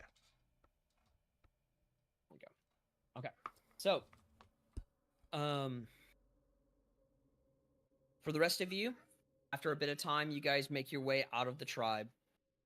As you see Brood waiting beside the cart, I will say for longevity's sake, you guys are able to see about a medium size. My camera is trying to track. What are you doing? Stop it. A medium sized hole in the mountain. I would also like to say, as the group walks up, they see me. I've got this new dagger. It's shiny. It's pristine. It's like the perfect silk, like the iron color. It's like nice and polished looking, and it's attached to this like chain, and it's like melded perfectly at the hilt. And I'm just spinning it around, just practicing it with essentially just whirling it around. Brood. High or low? Oh God, why? High as always. I think I'm just gonna permanently do high, because I mean it's 50-50 either way. Okay. So as you're kind of twirling the dagger with the chain, split second, because you're twirling it this way or towards your body. At their side, and it's like going like parallel. It's like not like I'm not twirling it at myself, but like it's going like how do I explain this? Like this direction, but it's over here. Yeah, it's like exactly, yeah. So as you are twirling it, you're able to catch split second. The blade of the dagger begins, starts to turn slightly.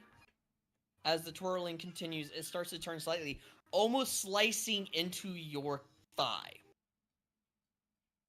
And you're kind of able to shift your leg out of the way and make your adjustment so the blade remains straight and not starting to turn. Well, good thing I'm practicing. High or low. Good thing I'm practicing with it now. I was about to have you stab yourself. Well, like hey, twirling. Can we say I'm getting my practice out of the way now, so this isn't a risk in the fucking future? For the love of God, can I start fucking getting that? Can I get that out of the way? Allow it. You could be like in the movie Prey, where she's twirling the hand axe. Yeah, exactly. Yeah, she's practicing. Yeah. I'll allow it. Yeah, cool. So now in the future, it will take a bit of time, but I'll allow practice right now. I'm just gonna keep practicing on the way, the whole way there. Like I'm just gonna continue. Like I'll be in the front. I'm still gonna be on the front next to the horses, and like off to the side, I'll just be still practicing swinging it. A little bit, just being careful. So, the four of you do approach Brood, and you have noticed the mouth of the cave. What do you do? You're muted. I go in. Double behind, following whoever, just as long as they keep down the fucking noise. I see Zara's hungover, and you know what the best thing for a hangover is? To keep the buzz going. And I pull out 2 mugs of ale, and I hand her both. I'm gonna grab them both very fast and start drinking them. Once again, this ale, it's like, it's not like obviously a hangover cure, but it soothes you it definitely makes you feel a little better. Like you're drunk. Exactly. So, loopholes. I have a question for Farron, Isadora, Zara, and Brood. Oh God. As you see, Daniel is already going inside the cave. Are you guys following? Daniel has claimed time and time again they are the tank of the party. They can handle themselves. They're fine. Let's continue our conversation out here, folks. Let's make a game plan, maybe something. Daniel's claims they can handle themselves. Let's trust them. Time and time again, they say that they should be the one in front lines. I trust that at this point. So while us weaker ones should make a game plan or something. Isadora looks at Brood. Are you saying this in character? Oh yeah, all of this is in character. Yes. Okay. Isadora looks at Brood and raises her eyebrow, and she says, "The weaker ones." That's what the Speak for yourself. I'm Isadora quoting. wants to reach out her hand and try to grab Daniel and stop them from going in. Are we even close enough to do that? I thought they were like at the cave and we're like at the horses. No, they were making their way and they're going inside. Your guys' horses are literally right here. Okay. the cave entrance is right here. So you guys are literally right beside the cave entrance. Okay, I thought it was like a few hundred feet still. On map. No. Okay. Yeah. No, you guys are pretty close to the cave entrance. But but Daniel, as Isadora is grabbing you, what's he doing? I'm just gonna look back. I feel like there are a few better ways to investigate than just going in head first. Lest we not. Well, hold on. Time out of character. Who remembers Oh, sorry. Go ahead. I was gonna stealth, by the way. I just didn't mention it yet because I didn't get in the cave yet. I would like to ask a question out of character really quick because I don't remember. When we did the stuff in the beginning, when Daniel got swallowed, was Favren was the only one that remembered that, right? I think. Yes. Okay, never mind. That was going to make a smart remark about that, but my character doesn't remember that. Nope. Okay. So Daniel, that's, the potential of Daniel getting gobbled up again. Yeah. I mean, there's not very many creatures that can swallow Daniel whole, so.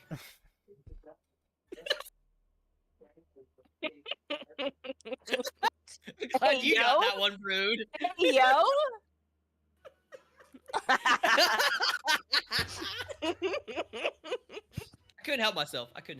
But please continue, Isadora. No, and that's what I'm the fuck out. I don't remember what Daniel's response was. I'm so sorry. I got distracted by the swallow whole comment, and now that's all my brain is thinking about. Well, your character would not know. Except she had grabbed Daniel and said, you know, there are better ways to. Because Daniel said that they wanted to investigate, and Isadora's response was, there are better ways to investigate than just heading straight first in to this giant ominous hole. And yes, I used giant ominous hole specifically. I know a couple of things from what I was taught. Yeah. Daniel knows plenty about strange ominous holes. Let him take it, they're fine.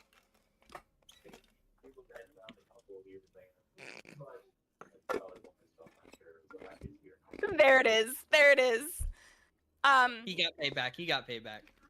I gotta get it. Hey, come on. You hit me with the big bang, I hit you with the bam. If Isadora is going to look at Daniel and say, if you choose to do so, I will not be following you in. Yeah. May I have a stealth roll? All right. I would also like to stealth then. Zara's also going in. Okay. Mhm. Before I remove people. Is anyone else? Nope. Fuck no. You know what? Honestly, man, seems like our team's got this. They're going in, no plan needed. I might just sit my happy ass out here and let them handle it. I mean, there's a cave. We don't know what's in it. Just sneak in, get our bearings, and make our plan once we know what we're in for. I mean, I could try to do a stealth check. Okay, so Farron stealth. The fam is going in. Yeah, I was okay. If that's what you, okay, you know what? I mean, because we could do an investigation, but from the outside of it. Unless one of us has maybe the ability to be able to see what's in it without going in it. I mean, I don't know if anyone's thought of that possibility, but do you have an ability? Hold on. What would you see inside? Tremor sense? Send your burden. It's at a distance, though, right? Specific distance. Yes, but I can give myself. Also has dark vision up to 60 feet. I can get tremor sense up to 120 feet total. Okay. So yeah, I'm just saying. We don't got to go in like. And there's also other shit we could do too. There's some spells we could cast if anyone's got. Oh right, no, Mona's gone. Listen, tremor sense can only get you so far. I'm going in. That's what I was saying. Okay. Yeah, Daniel's got this covered. That's why I said that right off the bat. No, I have not been questioning you. You are good to go. Enemies. I'm good. Go. Go ahead. No Alright. healer needed. Take it, please. Me and Faerun. So I will ask Isidore, are you going in as well? I will. Isadora, I look at you. I look at you so intensely, with the most sense of common in my eyes. I say nothing, but I give you a look. I will state this here and now. Rothgar is going to be following as well. Of course, Rothgar is. I don't give a fuck about that either. Shut up. Rothgar's the best. Rothgar is puppy. Okay? I would like to, before I enter in, can I look around the cave to see if there's any alternate, like smaller openings or anything along those lines where we could be a little bit more stealthy instead of just walking through like the big gaping hole? Maybe there's smaller holes that we can weasel our way in. I will state here and now, there is none. Ugh. Fair enough.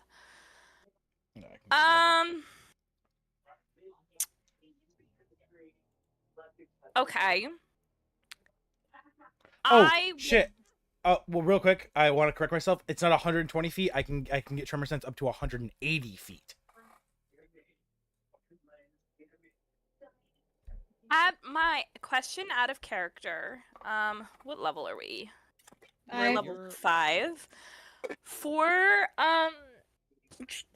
druid, like beasts and animals, I'm still at CR1 up to level 8, correct? Mm-hmm.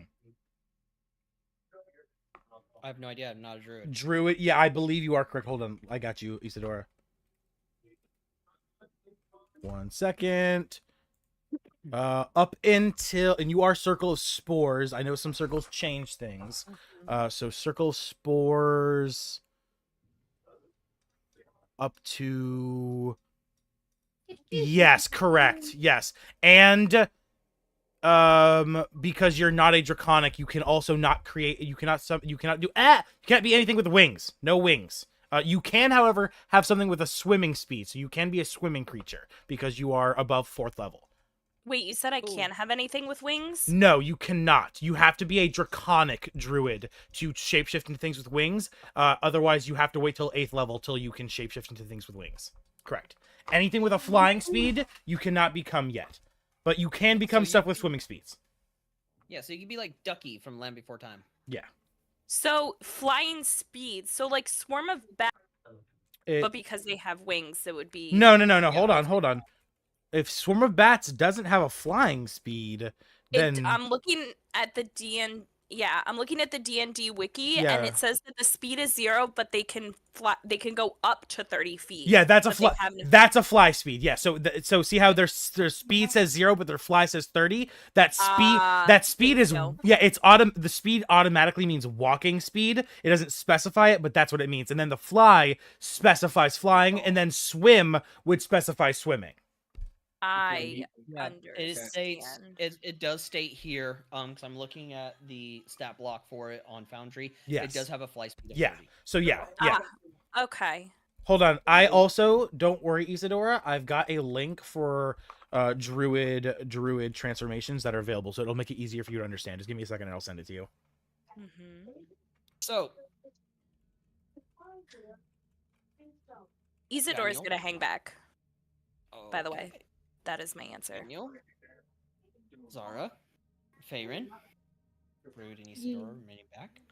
I need the 3 of you to roll stuff as I die.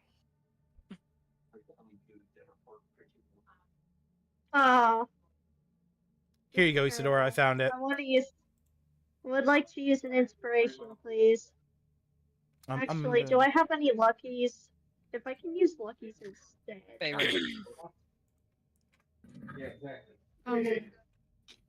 I got you. I sent it in the general chat, Isadora. Did we get a long rest, by the way? Yeah, we all slept. Yes. We all passed out.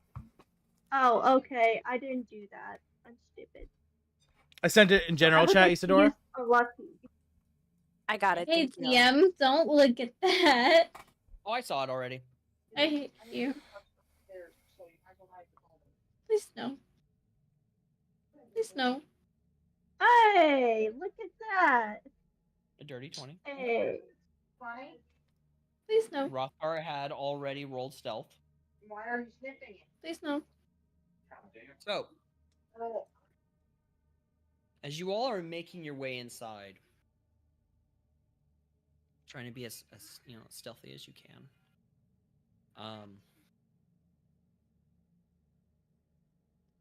Faerun, Oh god. you guys get about 40 feet in this long, stretched out mouth of the cave. You know, the walls of the cave entrance still surrounding you. You get about 40 feet in. It's becoming more difficult for you all to see. Daniel, do you have dark vision? You're muted. I believe I do. I can double check. Please double check for me. Faerun, do you have dark vision? Yes. Yeah, I have dark vision. Okay. Zara? Yes. Okay, cool. Isadora's internet. Okay. So the three of you having dark vision, great. You're able to kind of still see someone inside of you, but Faerun, you don't notice a rock. As you are kind of walking, trying to be quiet, your foot kind of lands on this rock just enough to where it slips out from underneath your rock, taking your foot with you as you fall and kind of skid about maybe, 2-3 feet? You kind of skid. At that point in time, the rock flies back, smacks Rothgar right on the shin, and all you hear is like...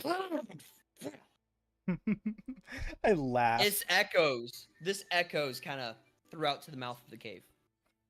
They hear from outside the cave, they hear Brood laughing as I'm standing at just the cave entrance, not going in it, but using my tremor sense. I see all of this happen through the stone, and I'm laughing my ass off. You hear it echo in through the entrance, just Brood's ha ha ha ha ha ha ha. Alright. And I fell forward, right? Or did I fall backwards? I fell face forward. plant. Like, I'm just like, fuck. Okay. You said I fell forward, right? Yes. So when I hit the rock and I fall forward, I fall straight on my face, and the scratch that was just starting to heal up from last night, kind of just starts to bleed a little bit, and it stings because I'm getting dirt in it. So I'm just sitting there like, fuck, god damn it, motherfucking rock. I'm gonna hear Rothgar. I'm really sorry. That is on me. I am a clumsy. And then you're just gonna kind of see blood kind of like dripping down my face a bit. And I'm like they're trying to wipe it away.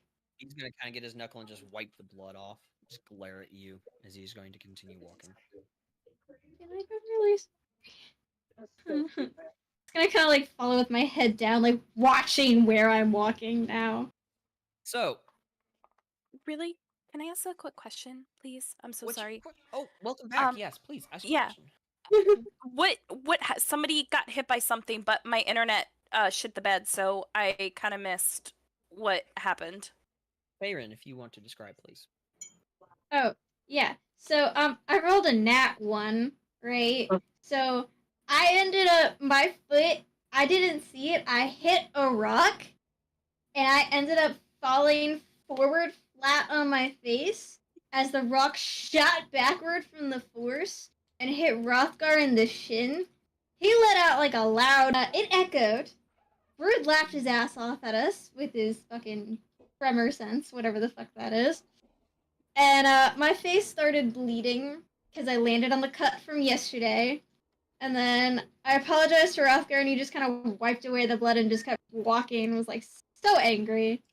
And now I'm just like walking with my head down in shame, watching where I walk. It didn't even Do bear in mind, he wiped the blood off of your face. Yeah. It didn't even cross my mind that people might not know what tremor sense is. Tremor sense is essentially echolocation through stone, right? If I'm connected to stone, I can feel through vibrations what is going on. So I can see all of you guys moving around. Like I saw you fall forward. That's cool. So I will state, because I'm kind of looking at a small description of tremor sense. So you're not like seeing them walking very much similar to that of like Daredevil is able to. Yeah, see it's through more every vibration. step I can feel them through the stone. Yeah, and I can, but when Faerun goes falling face forward, their whole body hits the stone. I can see literally their face in the stone, so I know what's happening. I know that's why I'm able to laugh at it. Other than that, I can feel their feet on the ground. Like if anyone touches a stone wall, I can feel like that. But yeah, I can't see them like Daredevil's echolocation. It's like I said, it's echolocation, but through stone. I can only see what the stone feels. Yeah, you can sense the vibrations and movement. Yeah, exactly. Yeah. So as you guys, I looked something up and I'm like, yes. So as the three of you, with Isadora and Brood, or four of you, if we're counting Rothgar, as Brood and Isadora are kind of at the mouth of the cave.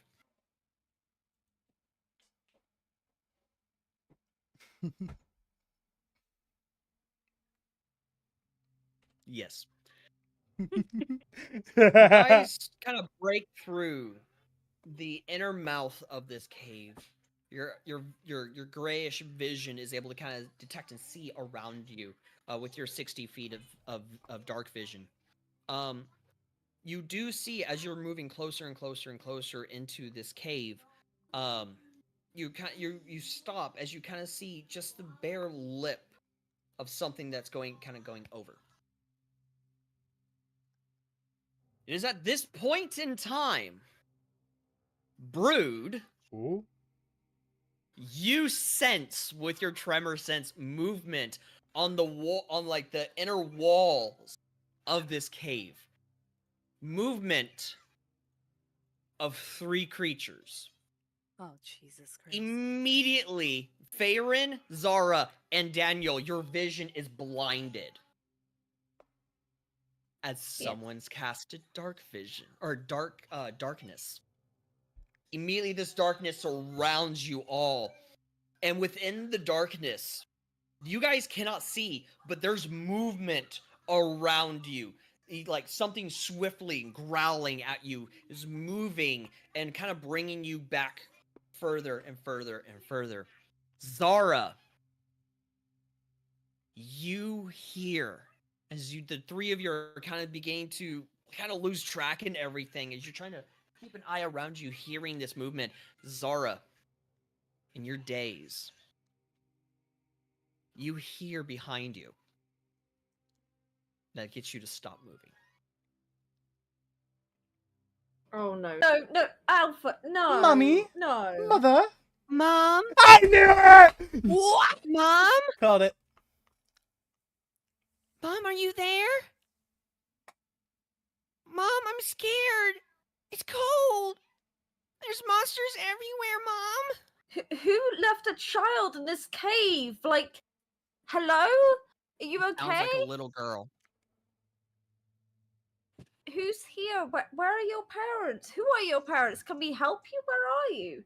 Can I yell out to them?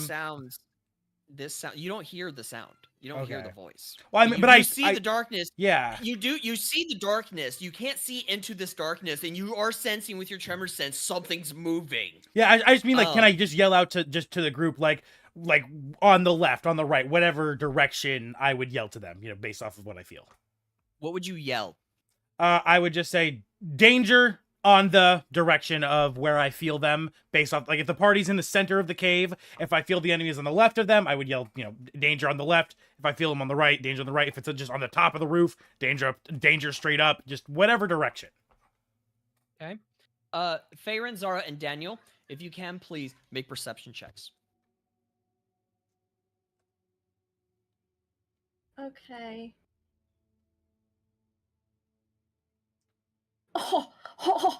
Oh, I love how it says Hey. fuck yeah. Hey, let's go! 16, 21, Natural 20, That is a Zara. nat 20, people. Goddamn, good I job. Zara, love you are that. able to hear behind you. Brood. Daniel, you would hear a faint sound. What sounds like Brood. You're not able to fully make out what he's saying, but you're able to hear him behind you. Faerun, you're not able to hear at all. Yeah. You're not able to lock onto it. But Zara, you hear Brood behind you as you're looking in the direction of the child. As the child continues to say, "Please, please come save me. I'm hurt. I'm bleeding. Please, please come help. Please." As at this point in time, the three of you hear doosh, doosh, doosh, these heavy footfalls, claws scraping the cobblestone as it is approaching you. Something in the darkness behind you all is approaching. What do I get with a nat 20? What exactly Able do to I get? hear Brood Yeah, I call out to and you. make out everything he's saying. I tell you there's danger. Okay. There's danger. What direction, Okay, Alpha? Like, Currently, there's danger right behind them. right, okay, so it's Okay, behind. So it's between I- me and them. Okay, got it. Yes. Good I'm info. going Good to- info. I'm gonna turn around. I'm gonna say somewhere behind us, like saying it to everyone nearby in case they didn't hear it. Is the voice I'm hearing coming from the same direction? No. It's coming. If you turned and faced towards Brood, towards the mouth of the cave, from where you hear Brood at, as well as the footfalls, the child's behind you. Okay. Okay, cool. So But it would appear at a distance. query, okay. So the creature that quote unquote casted darkness on us, like, does it work in the fact of because they casted it, they can see through it, and because it's on us, we can't? Or are they outside the radius of it? You don't know if they can see through or not. Yeah. Okay, so can I counteract the darkness by also casting darkness within the same area of us? So it's like, hey, if we can't see, neither can you, bitch. The only way they'd be able to see if they had like double sight. Double Not sight worth- allows you, no matter what, to be able to see in darkness and magical darkness. Hey, DM, I have Okay. a creative idea. I think dark vision doesn't let No. the user see because I have dark vision as a spell and it's not saying that you can see. It's just saying anyone with dark vision can't see and non-magical light can't illuminate. Yeah, so dark vision cannot pierce through because it's not normal darkness like in a cave or something like that. It's magical. It's magical darkness. So dark vision is not able to pierce through it at all. The only way you can is if you have like something like an True sight. algification of double sight. Yeah, or true sight. Yeah, something along true those. sight, Yeah, yeah. true sight, tremor sense. Tremor sense doesn't let you see through it. You can just get a better feel for yourself. DM, I do have a creative idea though. If you'd allow me to do it. What's your idea? I 'Cause see some shit's about to happen. Yeah, I see Zara. I feel them turn around. I feel them step around while Faerun and Daniel both are still facing towards the voice, correct? So I don't feel them turn. So I know that they're still just standing where they are. So Well, hold on. Let's clarify. Let's make Okay. sure to clarify. Yeah. Daniel, did you also turn? No. So I No, did you're still- clarify. hold on, Bear in hold mind, on. I want to quickly say I did say to the rest of the group that Brood shouted to us that there's something behind us. So it's based on how did the rest of the group react Yeah. to that information? Because you said only I can hear the child's voice, right? Oh no, everyone Oh no, else can everyone, hear it. everyone else can. Okay, so Just how does not everyone Brood and react to that Daniel. information that there is like danger behind us? Do you turn around to the danger, or do you keep facing towards the voice essentially? So yeah, so Daniel. I'm facing towards the danger. Okay, so okay, you so turned turn around. Okay, Faerun. Is it possible for me to turn around to face the danger, but also draw out my bow and arrow and kind of like put it like go into like a guard kind of protective stance? Because I hear a child, and I'm thinking, okay, I have to protect this kid, and Zara shouted danger behind us. Sure. Yeah. So Brood, you would detect all 3 of them in turn. Okay, so then never mind. I was because with Faerun's role, you saying that they didn't hear me at all. I didn't know if they would even hear Zara tell them to turn around. I was worried Faerun was still going to be facing away, and I was going to be like, vicious mockery says that as long as I can sense them, and since using tremor sense I can see where they are, can I vicious mockery Faerun to tell her to, hey dumbass, you need to turn around. There's someone behind you. And that's Yeah. but since Faerun turned around, it doesn't matter. It's all good.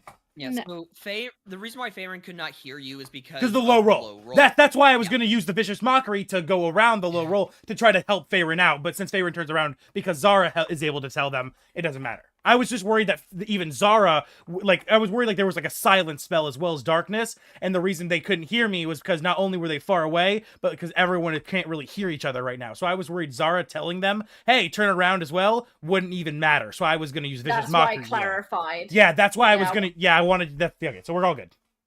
So I'll be right back as well. I have to go to the bathroom real quick. Okay.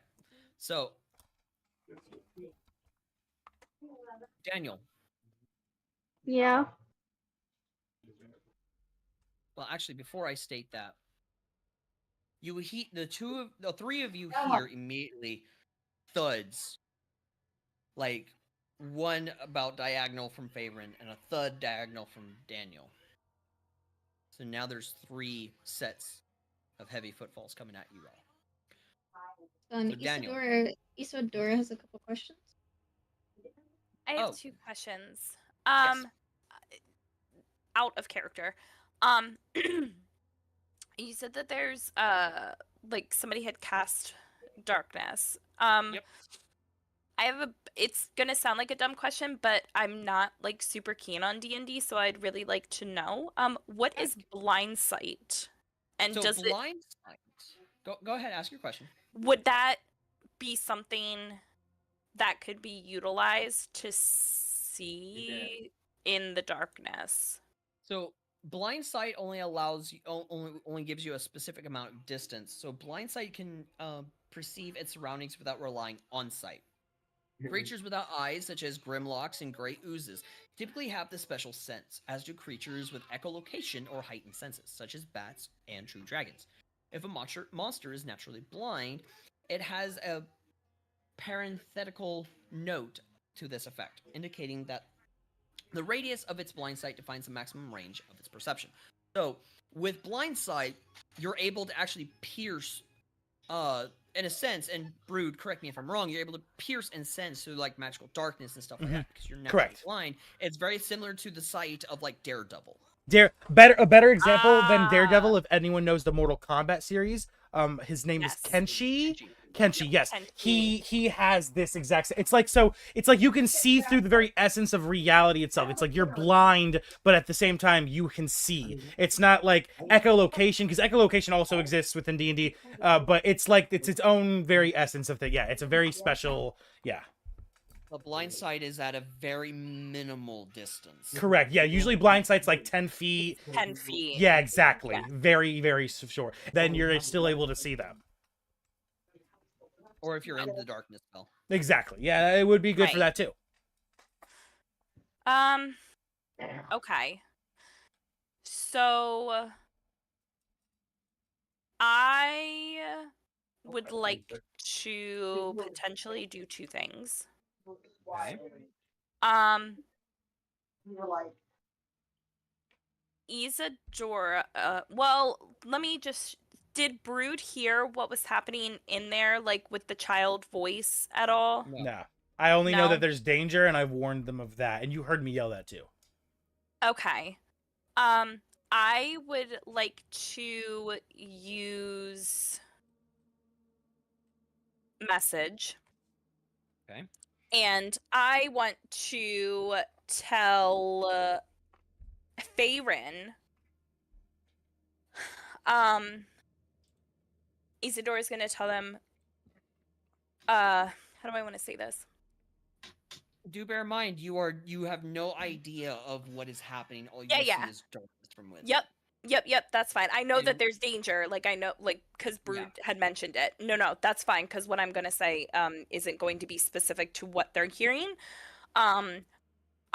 Isadora would like to tell Faerun that to be extremely careful with everything that's been happening, or that is happening in there, because she remembers when we were told before we left the Wendigos can shapeshift, both their bodies and their voices. So if there's anything, don't give in to don't let what you're hearing or what you're potentially seeing trick you into thinking that it's something safe, because it's not. Wait, so you're sending this to me through message so I can hear it in my head? Yes. Okay, so then that makes me. I forgot about that completely. So thank you for that, Isadora. That's why I took notes. Upon getting this message from Isadora, Faerun's gonna remember what they talked about, and can I, still holding the bow and arrow at the ready, can I turn back around and point it to where I think the voice is coming from? Like where we hear the child voice coming from? Because now I'm suspicious of the child. Sure. Alpha. So, yes. Quick thing. Because I know it's something that we have done before in Maddie's campaign. I know with message, we have done it before that if someone has the spell message and sends a message to someone, the person who receives that message can reply back. Yes. How do you do it in your campaign? Is it exactly the same? So yeah, Faerun, you do have the option to reply back into Isadora's mind as well. It does, yes. And it says that in the D&D Beyond 2 that you can reply back, but only that you can just reply back. Yeah. Yeah, but I mean, in their head, it'll be like, it goes into Isadora's head, not out loud. Yep. Yeah. Yeah. So since I can do that, I'm gonna like respond back to Isadora's message and say, "Thank you. We heard a child's voice saying mom and that it was bleeding and it is scared. I am currently standing with my bow raised at like pointing at there. And there is danger behind us, but there is dark vision been cast. We cannot see anything." Isadora would like to relay that Isadora looks at Brood and says, I just reached out to Faerun through message. She replied back and said that they are hearing things, what sounds to be a child, and there is darkness and they are not able to see anything, and some shit's about to go down. And some shit's about to go down. So, Daniel. Yes. Athletics or acrobatics? Let me check. I believe athletics, but I want to double check. Yeah, athletics. Okay. I am going to be, since I can sense where this creature is, I will, wait, how far is it from us, actually, DM? I should ask, what's the distance between me and this creature? There, between you and the creature is probably about 65 feet. 65? Okay, I can work with that. I'm gonna raise my hand, and I'm gonna wait till you're ready for me to do something with my hand raised. Okay. I will state this is supposed to be a cinematic thing to get you into the new place. Just letting you know now. That's why you guys separated. It shocked me. But Daniel, I need you to roll athletics with disadvantage because you are blind. Faerun? Yeah. That's the great thing about D&D. Hey. Now you're gonna have to think of something new. That's the great thing about D&D. I get to see your improv skills. Faerun? Yes. Athletics or acrobatics? I want to say acrobatics. Acrobatics with disadvantage, please. Yay, love that.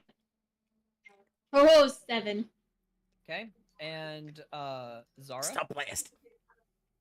Athletics or acrobatics? Stop blast. Acrobatics, please. Disadvantage, please. Okay. You're blind! No excuse. Oh! Did I get an Ooh. oof? You did get an oof. I got an You got a, oof. you got a Okay. big oof. You got I an got oof and a 2. So you got a 1 and a 2. That's crazy. You rolled a 1 and a 2. That's insane. So Mine hasn't shown up on my screen. yeah. So can I redo it? No. It's saw the not dice. showing up though. I saw the dice. It was an Hold oof. on. It was an oof. okay. I got an oof. That's just rude. I claim technical worry. difficulties. The Don't- dice. Don't worry, Dice Zara. were rigged. The dice were rigged. Don't worry, Zara. people. I'm gonna start blasting. I'm gonna start blasting this stupid I'm bitch the in his trash back. man. Ah, yeah. I pulled out my gun and I start blasting. Exactly. So It's alright. I like will rolling bad need- dice because that's how you get all the fun shit to happen. Nah. I will need because Daniel will fucking insane. Grab Daniel and just punches him in the face. Fuck you.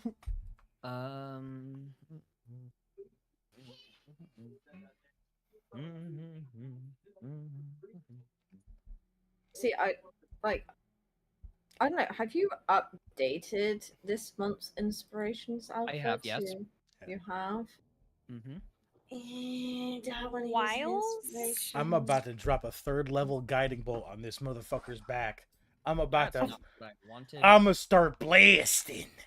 Can I, whilst this is happening, and since I know that Farron had responded via message, and I would like to use my druid shape as something before going into the big darkness. Give me a second. Yep. Because for some reason, the normal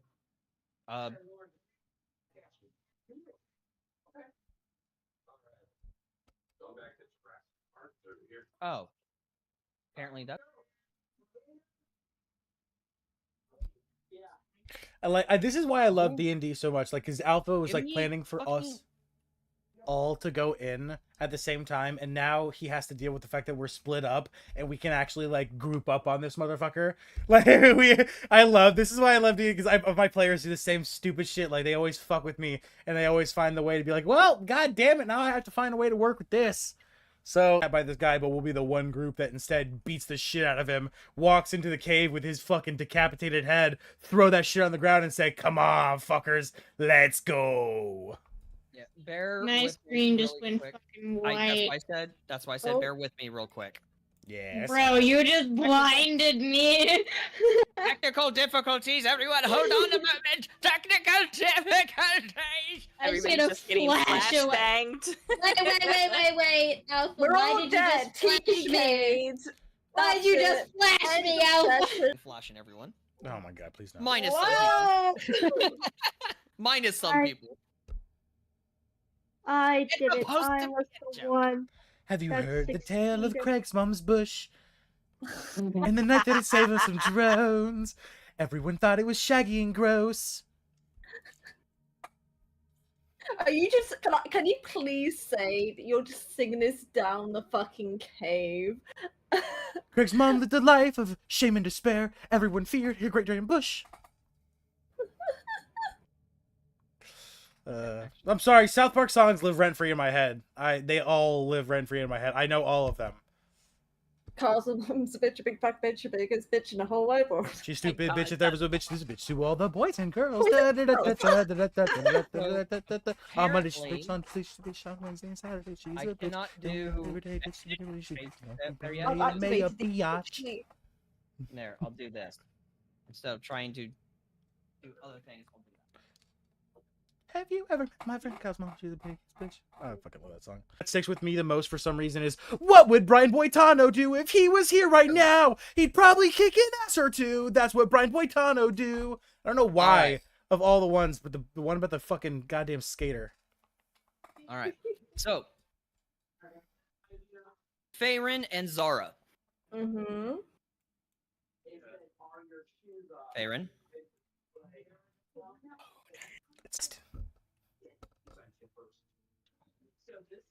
Shot. So, Farron and Zara, you feel these massive claws wrap around you as they lift you up and yeet you as you begin to fall. Daniel, Yeah. Plonk. you feel the hands grip around you, but you're able to break free. Yeah. Gonna try it again. Athletics or acrobatics. One last Just time. Athletics. Cue the Wilhelm scream as like Zara's yeeted across the. Yep. This is going to be disadvantage, okay? I know. Disadvantage as it moves to the side. Try to do it again. I can't DM since it is another since it's a separate turn. Any shot. Oh well, never mind. Fuck me. That roll should still be plenty fine. That roll's fine. Hey. What's your roll? The lower roll was a 14. That still is pretty high for fucking. I know Daniel's strength stat's Please. pretty good. You got a 14. Please. There's a 14, like a 17, and I know Daniel's strength stat's pretty good. This time, he grabs you Aw. and yeets you into the hole.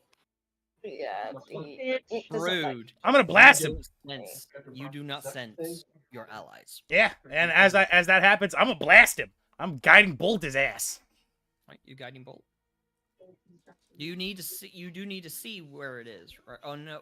Tremor sense. Tremor sense. Yeah, that's what it's for. That's the whole reason for it. Yeah, it allows me to fight in combat while being blinded. It's its whole description. So you're for not. My...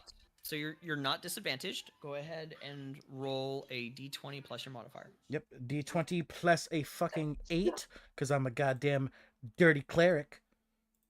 That's a 7. That's a 15 to hit. That misses God damn it. by 1. Ah, son of a bitch.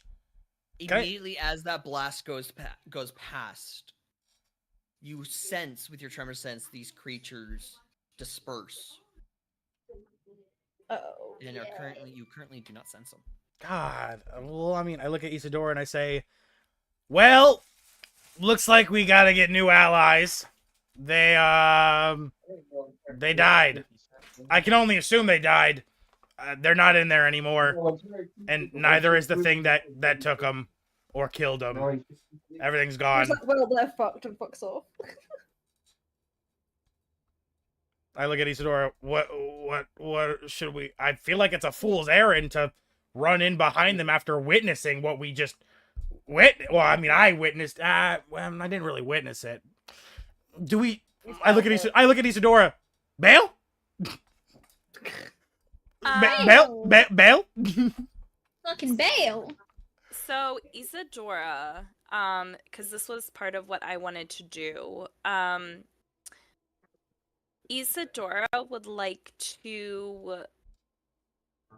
I'm really sorry that I'm turning into this because I know that you hate this. I want to turn into a giant wolf redacted. What happened to Al Rothgar? Oh, Spiddly Bee. A spitter.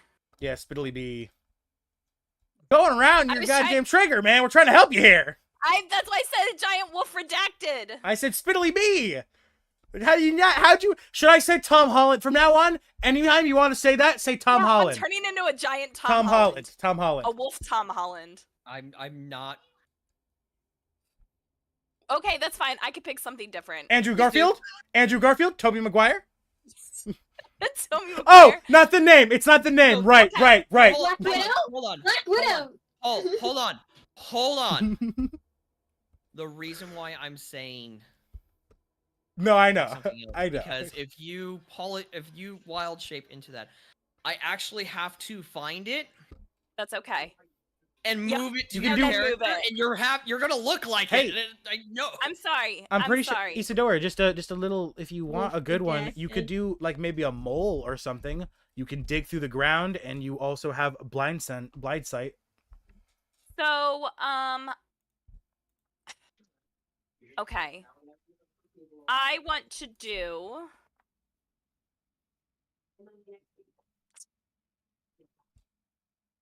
Shit. I'm torn between two now. Okay. I would like to turn into a giant constrictor snake. Don't do snakes either. It is snakes and spiders. I'm sorry. Nope, I got something different. A giant crab. Turn me into a giant crab. I mean, you There you go. can technically do snakes and spiders. It says, I think for Alpha, it's just a descriptive side. He can't be No. as descriptive with Well, them. he has and to get a prefers There's to picture because use pictures he's of wild the shaping. monsters. Picture. I mean, There's you don't have to do a picture, do you? Yeah, No, because I have to no, turn hold on, into hold it on, in hold on, Foundry.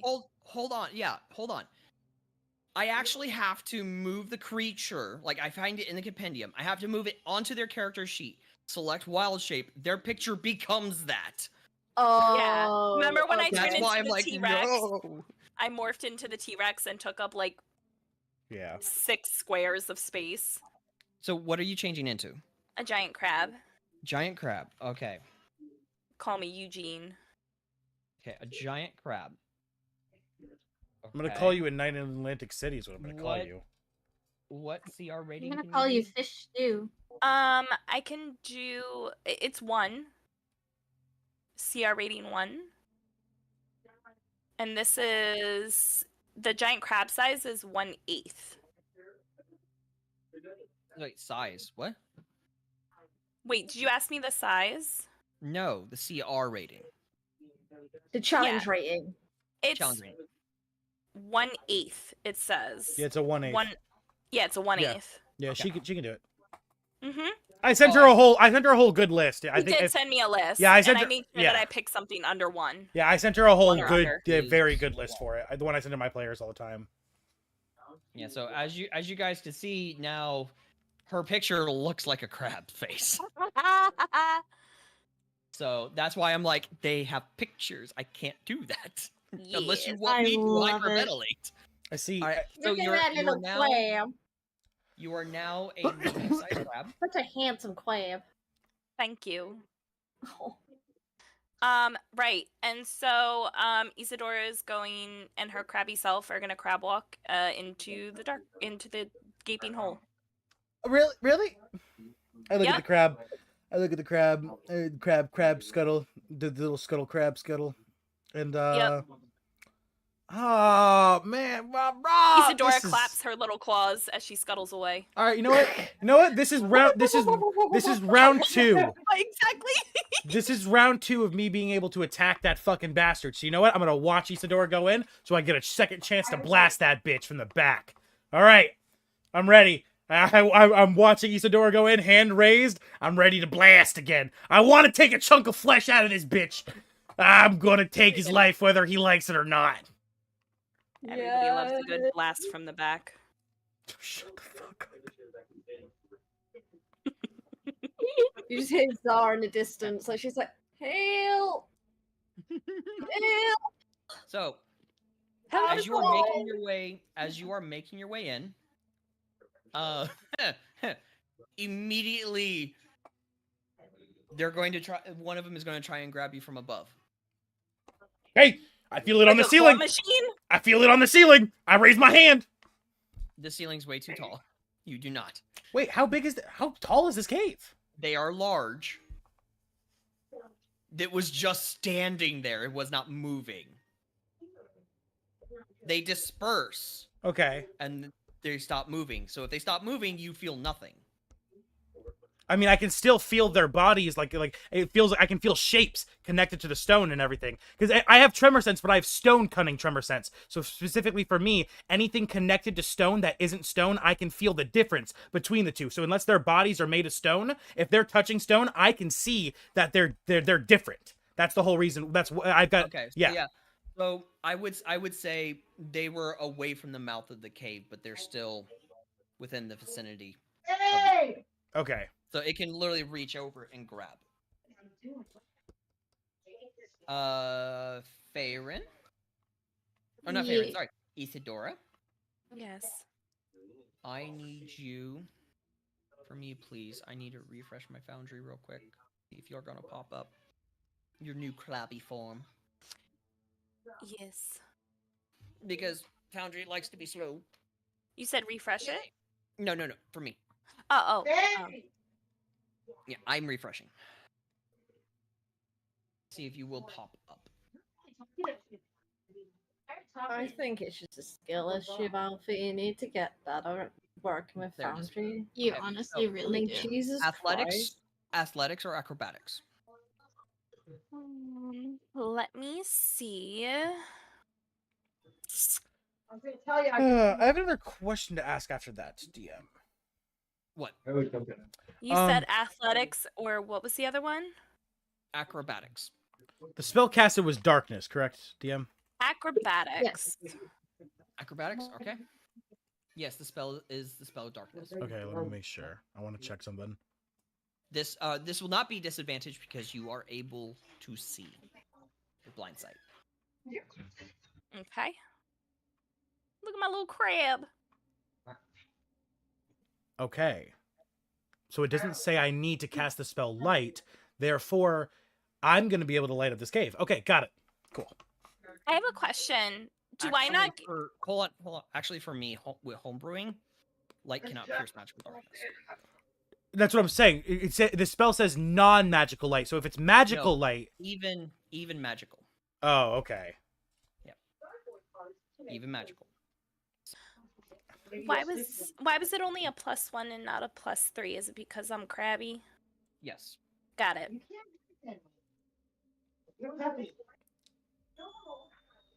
All right. With that, bye, Isadora.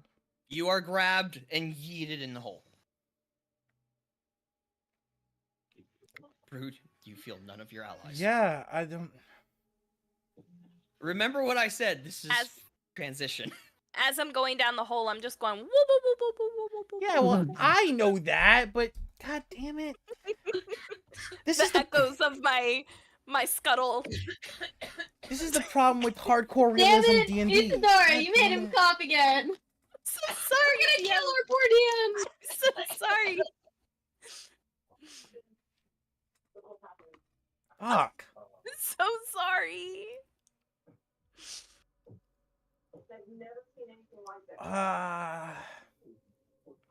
Daddy's okay. Daddy's okay. Yeah. I don't know what to do, gang, because obviously I, as the player, know this is transition, but Brood would not go in there seeing that, and I'm trying to find a justifiable reason for him to, but he doesn't see you guys as allies like that yet. He fucking's known you for 2 days. He's known us for way longer. Yeah, it's been longer than that. It's like, but like what, a Like, way week? longer. Like a week? Yeah, still. I just turned into a crab That's a and scuttled my way into a deep hole. If you don't get in here and come help us, Listen. Yeah, I know but you're you're gay, selfless. But just pretend this is a man's anus. yeah, yeah, there you go. I'm not. Or it's the hot ladies that you're talking about. Whoa, like the goblins. The goblin. goblin ladies. Pretend it's a lady goblin butthole and just go in. Yeah. Brood is a Fuck sub. that lady goblin pussy. Okay. Brood is a sub. He doesn't dumb. I said that he was little spooning Damien, so which means I was getting fucked. I have a. If he's a sub, then he should. Yeah, never mind. I'm a bitch. Brood is a cow. He's a bit of a. Say you should be a sub. Yeah. Hold on. So, Brood, I need to know. What do you do? I'm trying to figure it out. I fucking. Hold on, Baron. Hold on. Give him some time. This is a crucial critical moment for Brood. Yeah, this is fucking difficult because I don't know how to justify him going into the cave, and I know I can just make him go in the cave because I'm the player, and I can just say he goes in the cave. But I like playing D&D like with a realistic level of realism. Like fuck. I've always stated this is a hardcore campaign. I know, and god damn it. And what's funny is there's gonna be a lot more decisions like this in the future. How many sessions would I have to sit out if Brood stays outside the cave and waits for them to come back? Probably 2 or 3, but you also have no idea what they're getting themselves into. Yeah, obviously I wouldn't know, but I could still come in to record the sessions. Honestly, you might lose your healer here, guys. I'm sorry, but this situation is not really my fault. Let me ask you this. Let me ask you this question, okay? Yeah?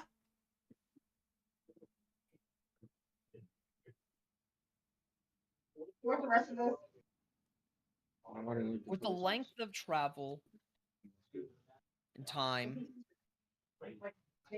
You being helped by your allies within the tribe of Alpha, the shaman. Honey. Helping you when you were sick. I don't know any of that. All I know is that I went in there, got sick, came out, and exploded. They didn't tell me any of that, and I don't know it. When you were first sick, not when you had fainted, because you didn't faint at first. You traveled a little bit, and then you went down. Mm-hmm. After the first puking. Yeah. And your You allies sacrifice yourself for us. And your allies were there to try and help. You know, they tended to you, and then when you passed out, even though your character doesn't know it, as they had helped you, helping you in the combat of the ruin. That combat. Don't make me think about that combat. Wood brood. Give me a second, Maddie, okay? Would brood consider remaining outside without any knowing or knowledge what awaits those who have been there for brood? See, the thing is Brood, to Brood's knowledge, they're dead already. And Brood's not a risk taker. If someone's already dead, he knows as a soldier that you have to make certain calls. You have to, like, sometimes if it's a situation you can't win, you got to sacrifice a squadron and you got to fall back. Like, let me ask you this. You would sense them fall. You would sense them land. Okay? With your tremor sense, because it's actually not that far of a drop. Like, none of you guys are getting damaged. Okay. Okay, yeah, lead with that. That, if I can still feel them with my tremor sense, you feel them, yes. Okay, yeah.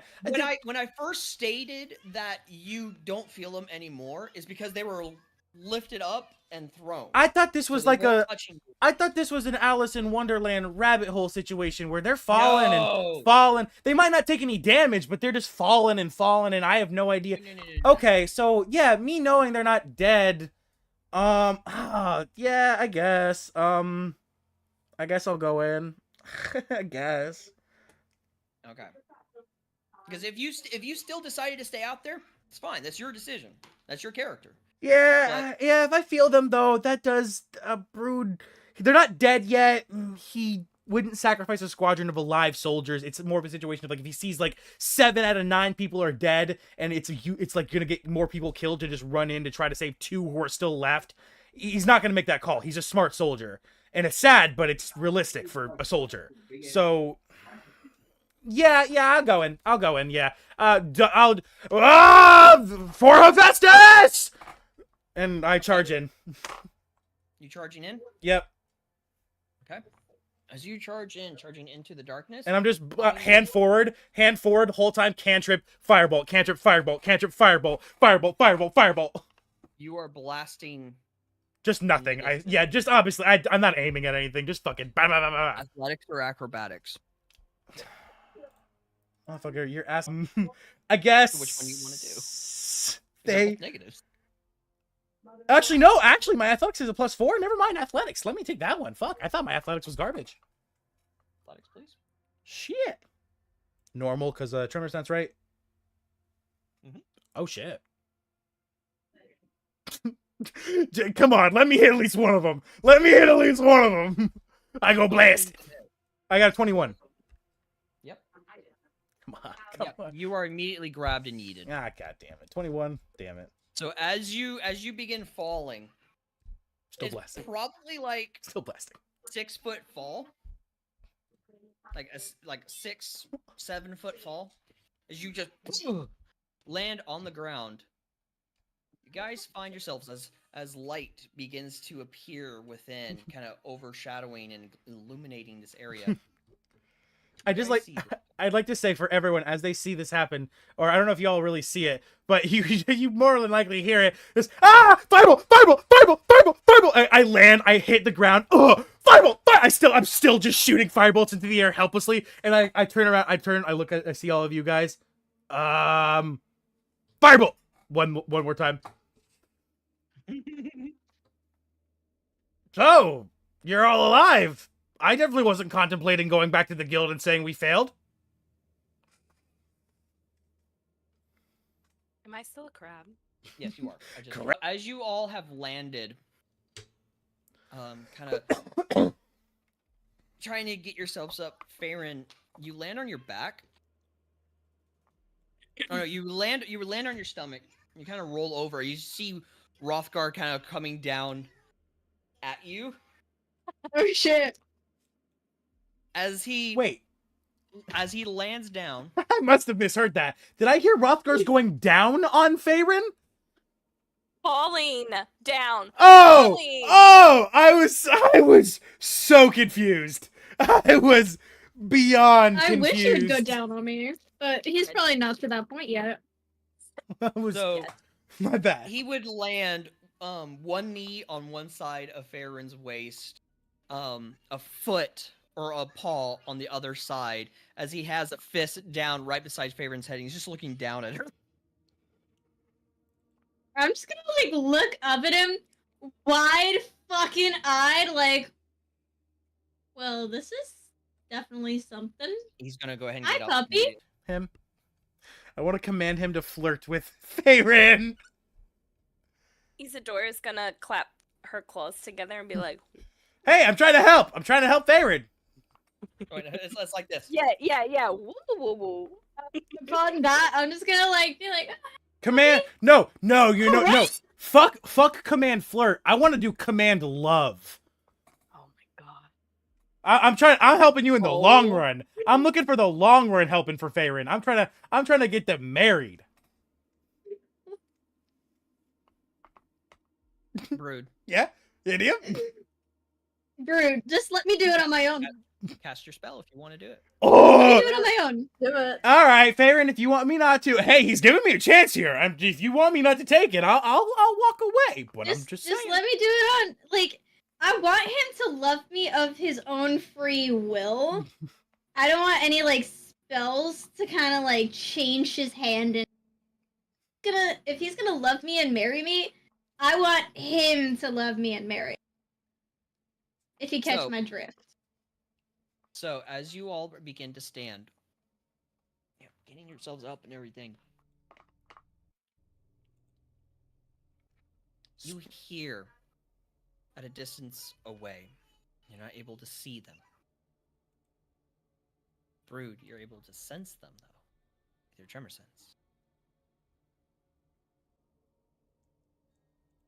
Welcome to my lair, pitiful creature. How sweet you smell. Fight my alpha. Fight. Only then will allow for you all an audience. And at that point in time, yes, Farron? Did he say we smell sweet? Yes. I would Can also I see him? No. I've already stated you cannot, but Brood is able to sense them. I would also like to say, as soon And like kind of make a face and be like, "Did you just call us sweet? You're talking to a band of warrior people who've not showered in like a week. You think we smell sweet? I think we're fucking stanky. Okay, we need a bath." Go ahead, Daniel. I have holy water. Mom, Atlantic cap up. Or cap down. Guys, You're cutting in and out, Daniel. We can't hear you. Yeah, we can't hear you. I said we have holy water. We're not fucked after all. Okay. Brood, you were trying to say something. Oh yeah, as soon as I hear those voices start and I sense them, wings sprouted instantly, so I have them ready for combat. Okay.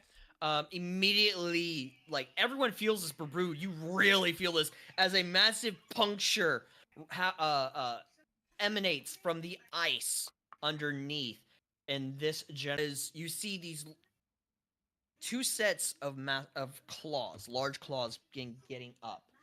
As you see, standing up, I'm only going to show one picture because it are the same. These Wendigos. Ooh. Those are badass. Along with a massive explosion of ice sprouts out as you see this massively large Wendigo climbs out from the ice. Ooh. As it looks like that. Oh, that's so cool. Now, and we'll ask this question from all of you. Do you want the combat now? Or at the beginning of next session? Could we start it? Do you think we're gonna finish it? I don't think we could finish it by this session. Could we at least start it? Like That's up to everyone else, especially for Zara. Because Zara is at a very much later time. Yeah, of course. Yeah, it's like 2:15 for me. See, They do not have a lot of HP. I will tell you that right now. I would say if it's not going to be heavily long, and a lot of people want to do it, I'm free to I'm happy to do it. You all know me. I also know Brood. I don't care. So I'll leave it up to you guys. Obviously, that's your decision. Daniel. Same question. I'd rather save it for next time. Okay, would you want to start it or start it next session? Start it next session. Okay, so you're opting to start it next session. Faerun? I would say I kind of want to start it next section as well. Just because, if we stop, in the middle of the battle, we might lose track of, everything we did. And it might be weird to kind of recap that. So I feel like starting, right off with a battle would be kind of, a great way to start the session. Okay. Isadora? I agree. And I'm kind of, I've been feeling like hot garbage, so I think for me ending it on a somewhat early night I'm actually really okay with.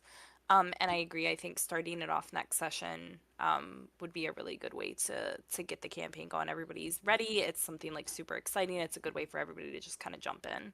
Well, I'll say this here and now, you may feel like hot garbage, but you never look like hot garbage there. Oh my god! You just look hot. Stop! You always look amazing. Yes. You don't look like hot garbage, you just look hot. I love you guys so much. So, with that, with the majority, I will go ahead and end the session here. Beginning of next session, we will have combat. And I will state this here and now.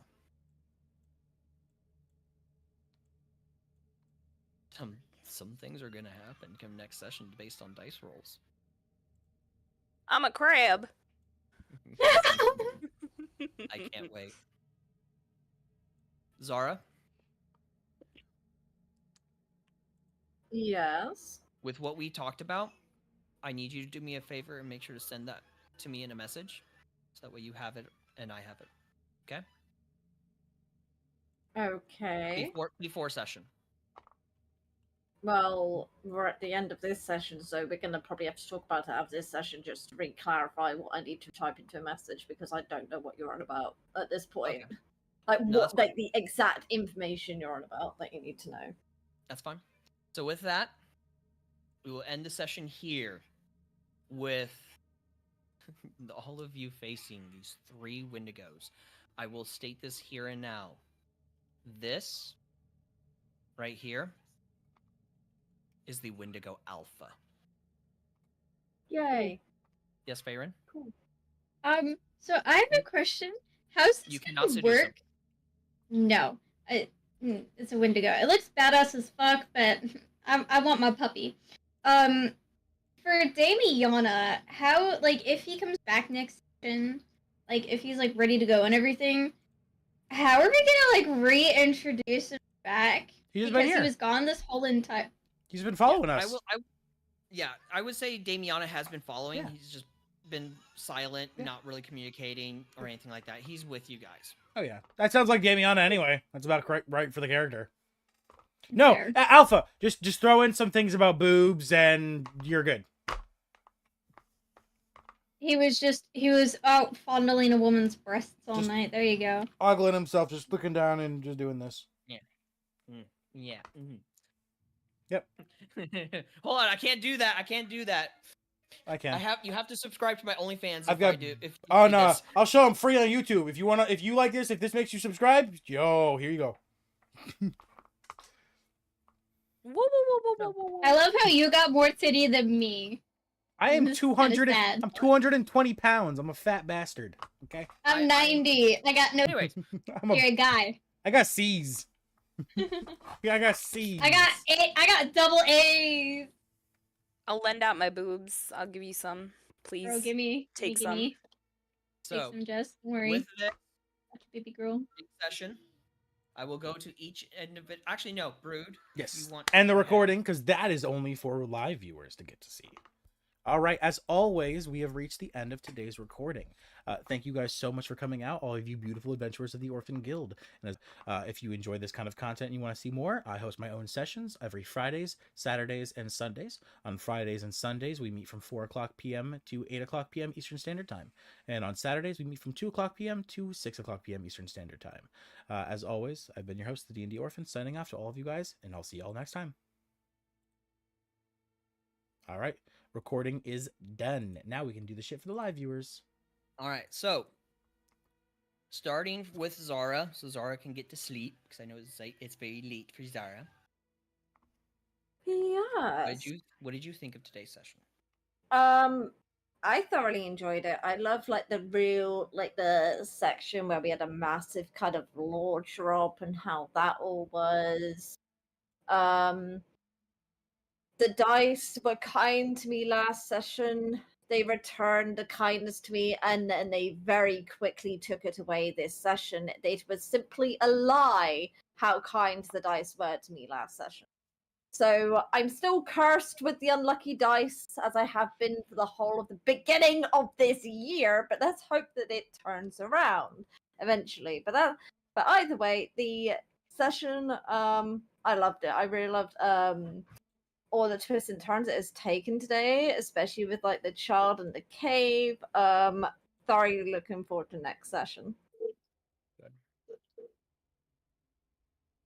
With that, Zara, if you want to go ahead and take off, you are more than welcome to. Or you can stay behind and listen to everyone. Ideally, I probably will take off purely because it is 2:30 and I've got a hair appointment at 10:30 tomorrow. But any of the stuff that we chatted about, just like DM it to me and I will like respond. I'm just gonna probably dip off and go to bed. Perfectly fine if you want to do that. I got no problems with it. Do sleep well, sis, okay? Will do. It was lovely playing with you all and I hope you have a good evening. Bye, mother. Love you. Good night. Nighty Night. night, sis. All right. Night.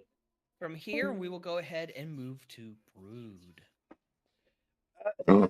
I'm dying because this session was so crazy good. Session's great as always. I really enjoyed. I enjoyed that everyone got to do their. That I didn't get to do anything for myself, but that's what the dice rolls decided. So it's whatever. I think it would be a funny trope or a continuous thing if that every single time Brood went to do a lore bit, he rolled so low that he just can't. So the whole game, Brood just doesn't get to tell his tale, which honestly, that's fitting for Brood, because honestly, I've been thinking about if you guys would ever even find out anything about Brood's backstory. He's not very open. He's not a very telling character. So the most you're probably ever gonna really get is just reading my document that I wrote for his backstory and knowing it out of character. So regardless of that, other than that, the session was really fun. Loved hearing everyone's shit. I kind of had to tune out. I didn't have to tune out, but I did tune out for Isadora's stuff because I started writing. Like I said, I started writing a song, and I finished it right about as they wrapped up. And then I fucking scrapped the whole thing. Fucking like 4 different stanzas of like 10 lines each. It was like really long, and I was honestly impressed with it. And of course, I had to go and delete it. So it's whatever though. So excited for next session. Excited for combat. My favorite shit. So yeah, that's about it for me. I will state this that some some shit's gonna happen. Want to get your pappy? You want to go get pappy? Go get your pappy. Yeah, I feel like that DM, if you want, if you're probably gonna have to take the initiative for the group to ever find about my backstory. You're gonna have to just like start, dropping lore hints like from NPCs and shit, because Brood really probably won't say shit. I'll figure something out. But next I'll go with Daniel. As always, I've had a really good session. I love the lore drop. I think I've figured out the direction I want to go with Daniel finally. Sorry, I'm so indecisive. Plus, I've been hella busy with everything going on. Mm-hmm. That's fine. Like I said, me and you will sit down and we'll talk about it. Yeah. Okay. I have some ideas. I have some juicy ideas. Yeah, we'll sit down and we'll discuss, okay? Yeah, but I think everything went well. I loved the fact that I was the only one to get disadvantage, but my rolls were so good. Your rolls were freaking insane. My rolls today. Listen, I started off on a really shitty note. Mm-hmm. But I had a good time. Good. I'm definitely glad for that. Favorite. Same question. Oh, okay. I was waiting to see if you could ask or not. So, I love the session. It was a good session. I really liked that we got to like do the role play, quote, gossip session while all those girlies like were getting drunk. Brood was just kind of off doing his own thing. Like he knows everything we said, but Brood doesn't know everything we said. So I think that's fucking hilarious. Is that it was a girls' night. We just had this like gossip session. It was amazing. Even though like we had femboy included, but he's a girl at heart, so it counts. But I think that was really fun, and I'm excited to see like where the combat is like going to go. And I also am a little bit excited about Rothgar. Because I haven't been, like, trying to make moves on him. I've just kind of been, like, there, existing, like, oh, he's hot, oh, he's cute. But, like, I'm not really making moves on him. I'm just letting him do his thing. And I think it's kind of funny how it's been playing out, which is kind of why I was, like, Brood, like, just let it play. If it's gonna play out, just let it play out. But yeah. I think it was a great session. Just for shits and giggles, DM, if he would have rolled low enough on that wisdom roll, would that have worked? Yeah. Ah, yeah. Fun concept to keep in the back of my head for future reference. Yeah, he probably would have leaned down and immediately kissed Farron. Man, Farron, I'm sorry, but I feel like I should have done it anyway. But I don't want him to do it because of magic. Like, I want him to do it because he wants to do it. Love is magic, though. Yeah, exactly. What are you talking about? Like, yeah, but, like, I want him to have free will. I don't want him to have a magic spell cast on him. Because won't the spell wear off after a while? Command only works for his next action. Whether or not he stays in love with you or not is his own fucking free will. Yeah. Command only works for his but if he got commanded to kiss me and he didn't want to I didn't kiss me, he's gonna hold resentment. That's weird. I would never that crosses boundaries. That's boundaries I would not cross. So that's weird. Hold on. So I will say, so wait, that's enough. Take your pappy if I know you're tired when we think Daddy still has to feed you dinner, but take your pappy. Careful, your camera's tracking. Yeah, I know my camera's tracking. It's almost shows your big juicy butt to the camera. You know. So, you want to see? Oh, actually, no, because it's not up there anymore. But if I button, it's supposed to look directly at my desk, but it doesn't. It looks directly here. If you know what I mean. I call it the crotch angle. The crotch angle. I love it. Called the cock cam. Yeah, pretty much. It'd be great for like my OnlyFans. But no, if you did cast command and he failed, and you did, for love, he would have kissed Faerun, and that would have been his action. He would have came out of it. He would be blushing profusely.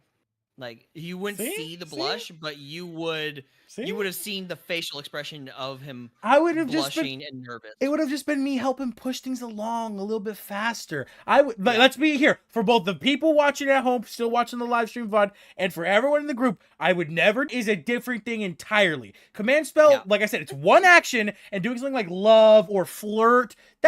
I feel like that's fine. It feels like it's crosses the level of grossness when you do other shit. And like love potions, anything like that. Wouldn't fuck her. I don't condone any of that garbage. Yeah, I don't either. Yeah. Can you host a question? Grossy. Oh, go ahead. It's not a question, it's a story. So I had this one player in my game that was so disgusting that I was just so angry. I ended up kicking him, but the damage he did to my NPCs, all he wanted to do was fuck everything, and not in a respectful way. That's like Damiana. Yeah. That can we like that needs to be addressed. Like he needs to chill on that for real though, because it's making even me as a dude, it's making me uncomfortable. Like no, I've spoken to him about it. Okay, cool, good, yeah. Yeah, I've already mentioned that. That's already been taken care of. But lastly, because I know I myself do need to go, I need to take care of my daughter. So lastly, Isadora. Yes. I really enjoyed tonight's session. Honestly, my favorite part was everybody getting drunk and trauma dumping. I was able to kind of, as a player, come out of my shell a little bit, and do role playing. And I had been like teetering on how I wanted to present my backstory, so that was just a really good way to enter it. I had an idea but never solidified anything. And I was super proud of myself for coming up with like 85% of that on the fly. It's just made my evening. So I really liked it. I think this was a really great session. And I'm really looking forward to starting next session with combat. All right. I'm definitely glad you guys enjoyed yourselves. Very ecstatic and happy and excited about next session, because I'm going to tell you guys this now. Some shit's going down. Oh yeah. And I'm yelling timber. Hell yeah. It's going down. It's going down. I'm yelling timber. Is that Flow Rider or Pitbull? Is that Flow Rider or Pitbull? Yes. Which one is it's that? It's Flow Rider, Pitbull, and Kesha. Is it both of them? Both of the bald boys together on that. I didn't realize both of the bald boys were on that song. That's a hit right there. I fucking love that Family Guy joke. I love little Pitbull is so funny. Alpha, do you have time after session, or do you have to like? I gotta take care of her. Okay. Any conversations? I know I gotta talk to you about your girlfriend. Yeah. Or wife. Me? Which one? No. Behind you. Girlfriend. We haven't gotten to. We don't have the money to get married. I mean, we obviously can go to the court. We can go to the courthouse and do it, but we want a wedding, so we haven't gotten married. You haven't yet. Fiance. Fiance. So yeah, I still gotta talk to you, Brood, about your fiance and meet her. And then Daniel, I do need to talk to you as well. So that will probably happen tomorrow, because I'm literally absolutely free tomorrow. So I will try to be up by tomorrow, but it's not gonna really work because I usually do session at 2.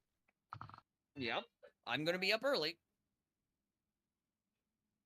So if we I'm get gonna a chance. be up early. I was awake all night last night and slept at 7 in the morning. It was disgusting. Well, let me know when you're available, okay? Because I do have to go. Yeah. So I'll talk to you guys later. Please enjoy yourselves. And I'll see you guys next week, okay? Later, Dan. Yep. Bye. There, Dan. I'm gonna tell a story to the chat before I end this stream. So have a good one, guys. You too, Brood. Okay. Bye So bye. we were talking about this just a little bit earlier for everyone still watching the stream. Before y'all go, love potions, big no usually. The only time I really introduce love potions are like when players don't really know about them, because I feel like it's a better way, because obviously when players know that they can use them like that, it kind of gets a little disgusting, a little creepy, a little weird. But we'll go way for, I feel like, love potions to be included. Way I did this was like ambrosia is a good way to do this. The liquor of the gods. Makes that ambrosia is like when a mortal drinks it, you can make it that the next person they sleep with, they fall in permanent love with.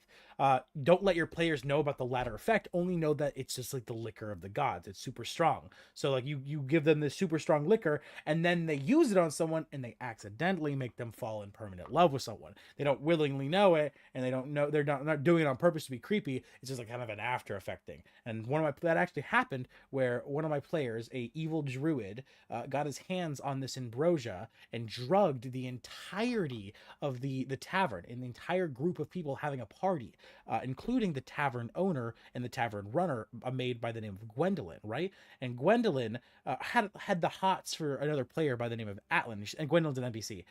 And her and Atlan kind of were kicking it off because Atlan's a worshiper of Tyrael, the god of justice, and she as well in my campaign is a worshiper of Tyrael, the god of justice. So they kind of hit it off in that order. And then as they were like at the party together, drinking, Atlan didn't drink it, but she drank it, and she became under the effects. He then had to make a constitution save because he's a man of the church, so he won't usually sleep with a woman like right off the bat like that. So he had to make a constitution save, and he rolled a natural permanent love with him, which then gave my players ownership of the tavern, because she then offered to marry him, and him being a good guy, man of the cloth, he instantly married her, and now they own the tavern together, and all of my players get free stay every goddamn day, and it's been annoying as shit. But yeah, just a fun little story I thought I'd tell all of you guys before I hop off for the night. But as always, thank you live viewers for staying here and watching. This has been The Fate of the World, and if you want to catch the next episode, it is next Monday from 6 p.m. to 10 p.m. Eastern Standard Time. I've been your host,